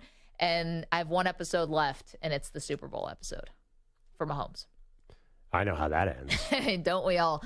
Now, this has been an okay series. I would say it's okay. If you want to see the behind the scenes of these guys, it's pretty eye-opening. It's okay. No one's like making these huge reveals, but you do get a lot of their personality. So if that interests you, go ahead. Now, the question is, how can we jazz this up a little bit? So who would be the next 3 quarterbacks that you would like to see Netflix, and it's Omaha production, so it's Peyton Manning. Who would you like to see them follow next time? Okay, I'll follow the same formula where you have one superstar, one mid-level guy, and one journeyman. Is that fair to say? About Mariota? Yeah. Okay. The high-level guy I want is Lamar Jackson, and I'll tell you why. I put him on too. I have no idea what he does after football. I've never seen... He's got the total gym, right? The home gym, that's the first... gym thing. Does he it's have like a suitcase gym that you can bring to the park and work out? Is he married? I don't think so. Is he married? I don't think so. Does he have a girlfriend? What's his hobbies? Is he game? Is he a gamer? I don't know. Yeah, I know. That's my point. Like, Lamar Jackson's all going to be new to us, whatever he's doing. I think every NFL guy plays video games. I would imagine so. I'm definitely not putting Kyler Murray on because I don't want to see him on a couch with a headset on. Getting carpal tunnel. Playing Call of Duty. Yeah. Okay. My journeyman, so I'll go to the third guy, is Baker Mayfield. Now, I know Baker's got a lot of exposure, but come on, if it's Netflix, at least Baker's going to be interesting. Now, I really struggle with my Kirk Cousins comp. Yep. The middle guy is the hardest one. So I think a lot of people are going to pick Jared Goff here. I don't know. Oh, so boring. But Cousins is boring, too. So it's got to be the... Cousins is a stone-cold weirdo. I don't know about that. Jimmy G is going to be my middle one. That was mine. I had Jimmy G also. Who doesn't want it? I mean, first of all, just on aesthetic appeal alone, who doesn't want to watch Jimmy G strut around on Netflix doc? To me, watching Jimmy G is probably like watching Entourage, but real. That's exactly it. So it's like, I wonder what kind of antics Vinny Chase is going to get himself into this time. And I'm sure he's got a turtle and a brother that's hanging on somewhere. He's doing commercial shoots. There's a lot going on in Jimmy G's life. So wait, you have Lamar and Jimmy G. Do you have anyone different? I had Russell Wilson. Yes. Let's see how if he can hold this thing up 24/7. Yeah, but he would be so Russell Wilson Productions. He'd be giving motivational speeches during the documentary. Just doing calisthenics the whole time. Oh, yeah. But here's the thing. So Kirk Cousins keeps it up the whole time. But by keeping it up, you're like, this is odd. Cousins has a room in his home that's behind a fake bookcase that you open it up, or maybe it's not a bookcase, maybe it's just like a part of the wall, where you open up into a secret room, like where someone would have like a sex dungeon or something, and instead it's all of his accolades. Like he calls it the memory closet or something, and he goes in and it's just this shrine to himself. So he does. Unlike most people, he hides it, so it's humble. Why can't you just put it in an office? Why does it have to be hidden literally behind a door? I get if you don't want it on the mantelpiece when people walk into your home, like, hi, I play in the NFL. But that hidden behind a secret door, like it's a game of Clue, that's so weird to me. Does he not want to get robbed? He's not getting robbed. It's Kirk Cousins.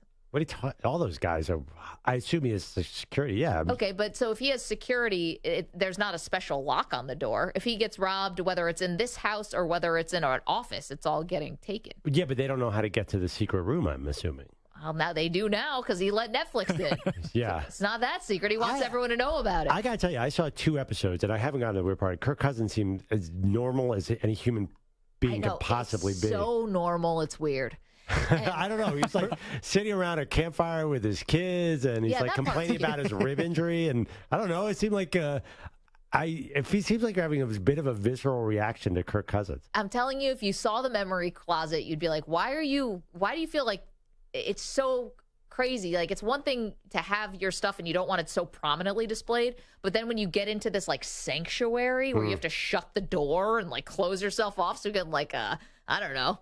I mean, what guy doesn't want to have like a secret room with behind a bookshelf or whatever that's hidden away? It's weird that what he has in there, but every guy wants that secret room. Your man cave? Yeah, everybody. But the secret room, like behind. Oh yeah. Why do you want a secret room? Every guy wants it. Like a Clue, like where there's a book and you can move. Absolutely. Yeah, that's a given. What, to like watch porn in there? What are you doing in there? It doesn't matter. It's just like a secret room for whatever you want to do. It's just a secret room, but it has to have like a cool hidden behind a bookshelf where you turn the candlestick and you take the actual book out 3 times. What do you live in Dracula's castle? Yes, that's what every guy wants it. Maggie, no, I thought every person wants. You don't want to be able to lift a candlestick and have a fireplace that rotates around like Scooby-Doo? What am I hiding back there? My gold? I don't have anything. I don't have anything to hide. Yeah, but it's super cool. Okay, but what am I going to do? Go in there and watch what? Quarterback on Netflix? Like, I don't know what I'm doing away from I'll tell you one thing right now. You're playing hide and go seek with your kid. 1 second you're there, the next you're behind the fireplace. That's awesome. Yeah, then the next you have like one of those like a full armor, and it's moving around. I don't like a secret tunnel that you can get from like the kitchen into like the basement or into that's so like cool. Clue, going to from the conservatory to the library. Who doesn't want a bat cave? Yeah. Oh, Batcave. If you're saying Batcave now, no, I mean, Batcave I'm is fully. cool too, No, like the falling water, that'd be the ultimate. Okay, that's what I mean. Like, you got the statue, you get the little dial that you got to turn, then everything opens up. You got everything. Marco, who in this room's fighting crime?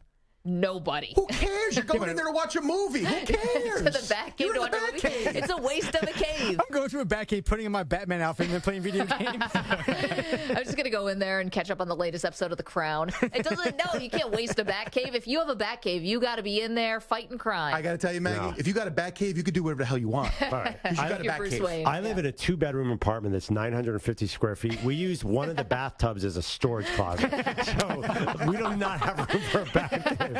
But that'd be my dream. Yeah, there's no room. I want the candlestick. You have a balcony. You've got outdoor space. Yeah, and trust me, I've thought, well, can I store things here and protect them from the rain? It's there's just no room. I know. Perloff says this. People would kill to live in his apartment, by the way. There's no room. But I don't know, like this Kirk Cousins thing. I'm just curious because I haven't seen it. Is it like a childhood fantasy to be a superhero kind of room, or is it just kind of a weird room? No, it's like, here's my childhood stuff. Like, in all the high school things and all the college stuff and then pro things. And he at one point breaks, what does he have? He gets a football during the game for some record.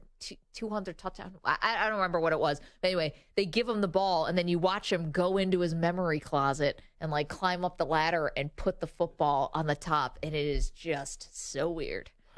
I don't know. You gotta watch it. First of all, memory closet just sounds weird, isn't it? Yeah. Like the actual function is so cool, wait, you're but telling the me he name got a is weird. football and he put it on a box? I don't know. And then shut the door on his little, like, in his repressed memory closet. I don't know. Where's By the way, Mahomes speaking put all of his footballs stuff? right behind you, Maggie. Where's Mahomes put all his stuff? by the way? Mahomes' stuff right out there. Lombardi trophy right in the Christmas decorations. Like, they're out there with it. I was just saying, but he's got more stuff. He's getting a lot more stuff than Kirk Cousins. Oh, and they joke about it. And Mahomes is building this new house. It must be done now. But this massive mansion in Kansas City somewhere. And they're looking at this one wall that is all these little spots on it that like a built-in, but hasn't been decorated yet. And the wife goes, "This is where all the Lombardi trophies are going to go." Wow. And it's like 8 spots. In the Netflix golf thing, did anyone see that full swing? Mm-hmm. Brooks Koepka has all his trophies in the living room. Yeah, right It's out there. Not a good look. No, you don't want him in the living room, but you also don't need him behind a secret door. Brooks Koepka would be better off with the secret door. Speaking of Batman, though, did you see who could be the next Batman? You had mentioned it to me. Who is it? Josh Hartnett. Now, when you say could be, not totally, but he's working with Christopher Nolan on Oppenheimer. You may have seen an advertisement or two about that movie, and now they like working with each other, so that could be the next Batman. If they make another Batman movie, then it might be time for movies to just stop as we know it and just go to TikTok full time. Because they just did a movie 2 years ago with Robert Pattinson as Batman. They're going to bring it back again. You guys are complaining now? You're the Marvel Star Wars people churning these things But they're out. supposed to make a sequel to that Batman. Now they're going to pick another offset with a different Michael Batman. Keaton just came back as Batman, and George Clooney did a scene. Wait a minute. I don't want to hear any of you guys complain. No. You have Maggie. It's DC. DC sucks. DC sucks. Okay, but it's Batman, which is iconic. Yeah, DC sucks. No, it was cool after Christian Bale, and then now it's just gone downhill because it's too many. Batman got lucky because they had Bane. It was awesome. We all love Tom Hardy with the Bane voice. But generally, though, DC stinks. Ben Affleck just did 3 movies as Batman. Okay, Ben Affleck, Maggie. I'm not endorsing that, but I'm just saying they churn out this Marvel stuff, and you guys can't get enough of it. And the Star Wars and all of that. All the Marvel guys are the same actor for the entire series, outside of like 1 or 2 changes. All of a sudden, Batman wants to have Josh Hartnett. Everyone's like, "Oh my gosh, stop making these movies!" Oh my Nothing gosh. to do with Josh Hartnett. It's just he's the 20th Batman in the last 3 years. If there's another Spider-Man after Tom Holland, then how many Spider-Man movies? Do you ever wonder why is there another Spider-Man movie every couple of years? I just assume you guys are nuts. Yeah, but Batman is a different story because DC is super lame. Although Taika Waititi is taking over DC, right? Or so the Marvel people. Samter just fist bumped for some reason. DC was so bad that they had to hire all the good people from Marvel to try and, I don't know, build some life. But Josh Hartnett's not the answer. Although he was great in Virgin Suicides about 35 years ago. He's got that going for him. 855-212-4CBS, 855-212-4227. Coming up, we do have someone adding a special weapon to their repertoire. Not Batman, but someone's adding something to the utility belt. We'll get to that in just a moment after this CBS Sports Update with Marco Belletti.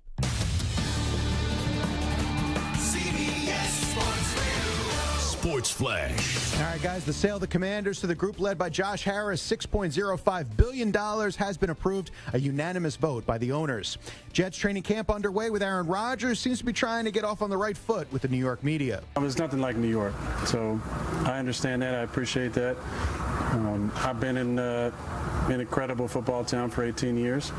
This is an incredible sports town. There's a lot of great franchises here, so I look forward to everything that comes with that. Now it's for Vikings rookie receiver Jordan Addison, reportedly charged with reckless driving. He was cited for doing 140 miles per hour in a 55-mile-an-hour zone in his Lamborghini. One round complete at the Open. Amateur Cristo Lamprecht, Emiliano Grillo, and Tommy Fleetwood tied for the top. They're all at 5 under. U.S. Open champion Wyndham Clark is 2 back. Jordan Spieth 3 off the pace. Baseball, one game still going. You got bottom of the 7th inning. Mariners refer to the Twins 2-0. Few finals is Austin Riley, your go-ahead 3-run shot in the 8th. Matt Olson homered twice, drove in 3. Braves took out the D-backs 7-5. Brewers shut down the Phillies 4-zip. Christian Yelich a 3-run blast. Reds bounced the Giants 5-1. White Sox disposed of the Mets 6-2. Blue Jays silenced the Padres 4-0. And the Tigers blanked the Royals 3-0. I'm Marco Belletti. CBS Sports is everywhere, at home, in your car, and of course on your phone and tablet. Find us on your local affiliate, SiriusXM Channel 158, or the free Odyssey app. CBS Sports Radio.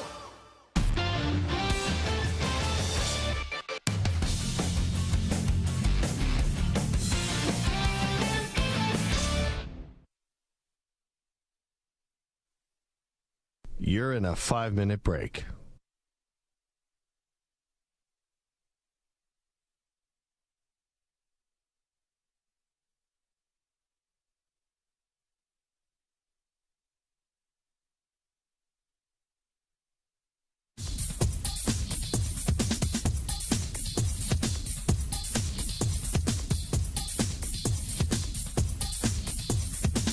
Four minutes, 30 seconds remaining.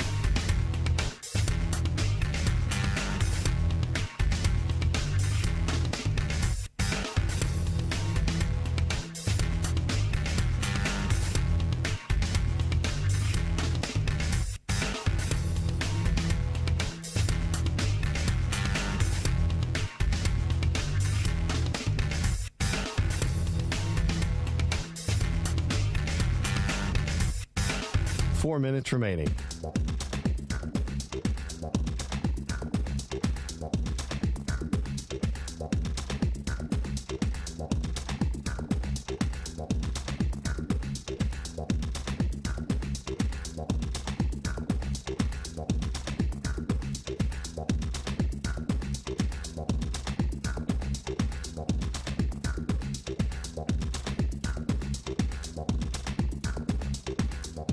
Three minutes, 30 seconds remaining.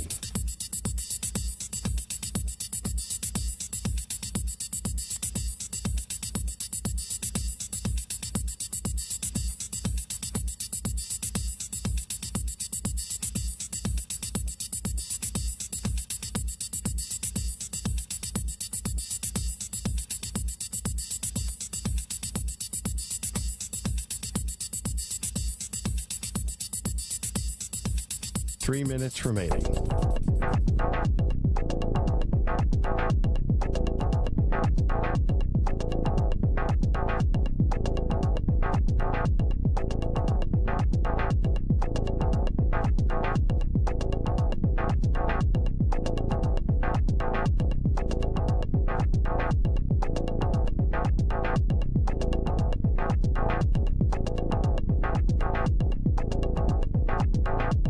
Two minutes, 30 seconds remaining.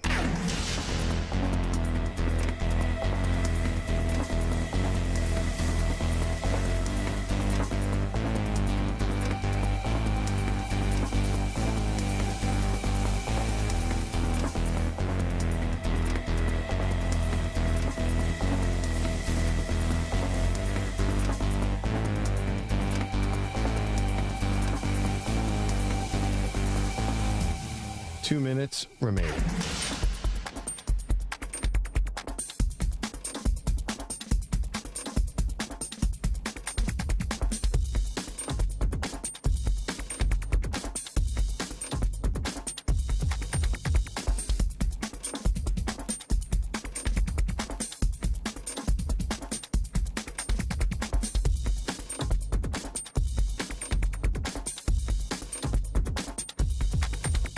One minute, 30 seconds remaining.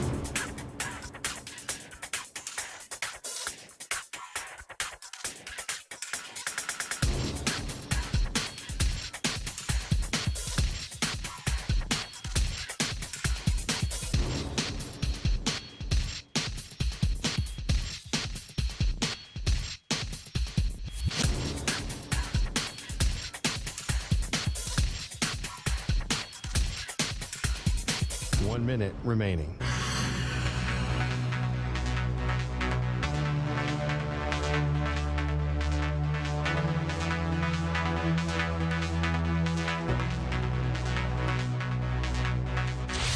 Five seconds remaining.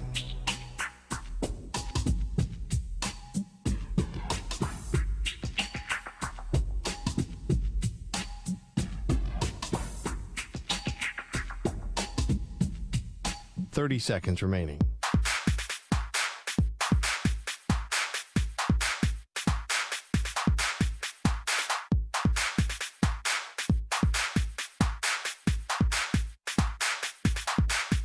Fifteen seconds.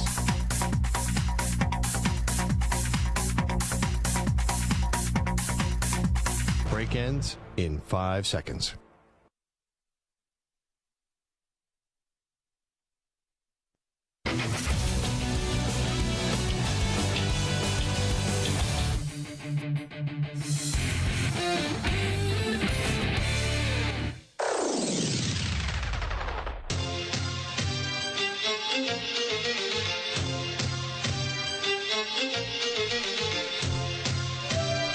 Maggie and Perloff.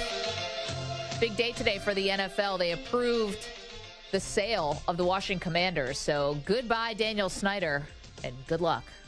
Yeah. We need a new bad guy owner. I mean, I'm sure we'll have plenty of candidates. I think we're never at a loss for bad people who own teams. But I think he's got multiple other lawsuits. Like, he still isn't living in the United States, I don't think, Daniel Snyder. Is that right? He was like living in international waters, so he couldn't get a subpoena at one point. Dude's got problems.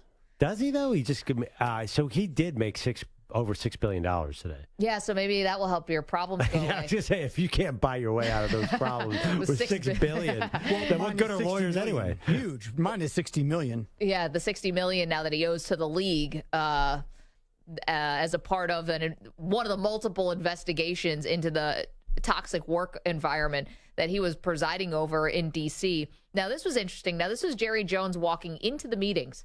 I'm reading this on Pro Football Talk. Now, Jerry Jones and Snyder were thick as thieves. I mean, those two guys were together on a lot of things. And for many years, people believe the reason why Snyder kept getting a pass, despite all of his running the Commanders kind of into the ground, was because of his relationship with Jerry Jones. And Jones would always go to bat for him. Jones said today, quote, "I think it's going to be a great day for the NFL. Exciting. It's a hallmark day." That's nice. Yeah, but what happened? This was one of his best buds. Well, did they recently turn against each other really badly? They had a fight? I remember like last year they were going after each other. Did Snyder leak something about Jones? Well, that was a thought that he leaked the things about Jerry Jones' illegitimate daughter. That was never proven. Right. I just assumed that conspiracy theory was true. There was also an axe to grind with, I believe, Charlotte Jones's ex-husband. So a couple people could have leaked that. But then Jones also said this, quote, "We're excited about the prospects of going into Washington and giving them some capital punishment." Ooh. Like the Cowboys versus the Commanders? Odd. Are we sure? Everyone checking on Jerry?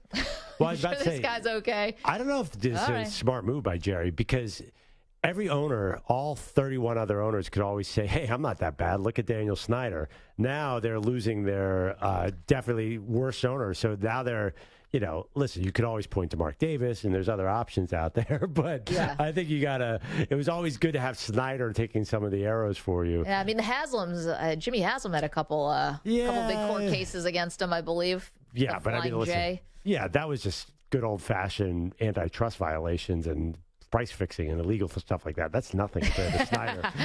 That's good minor league. Old-fashioned antitrust violations.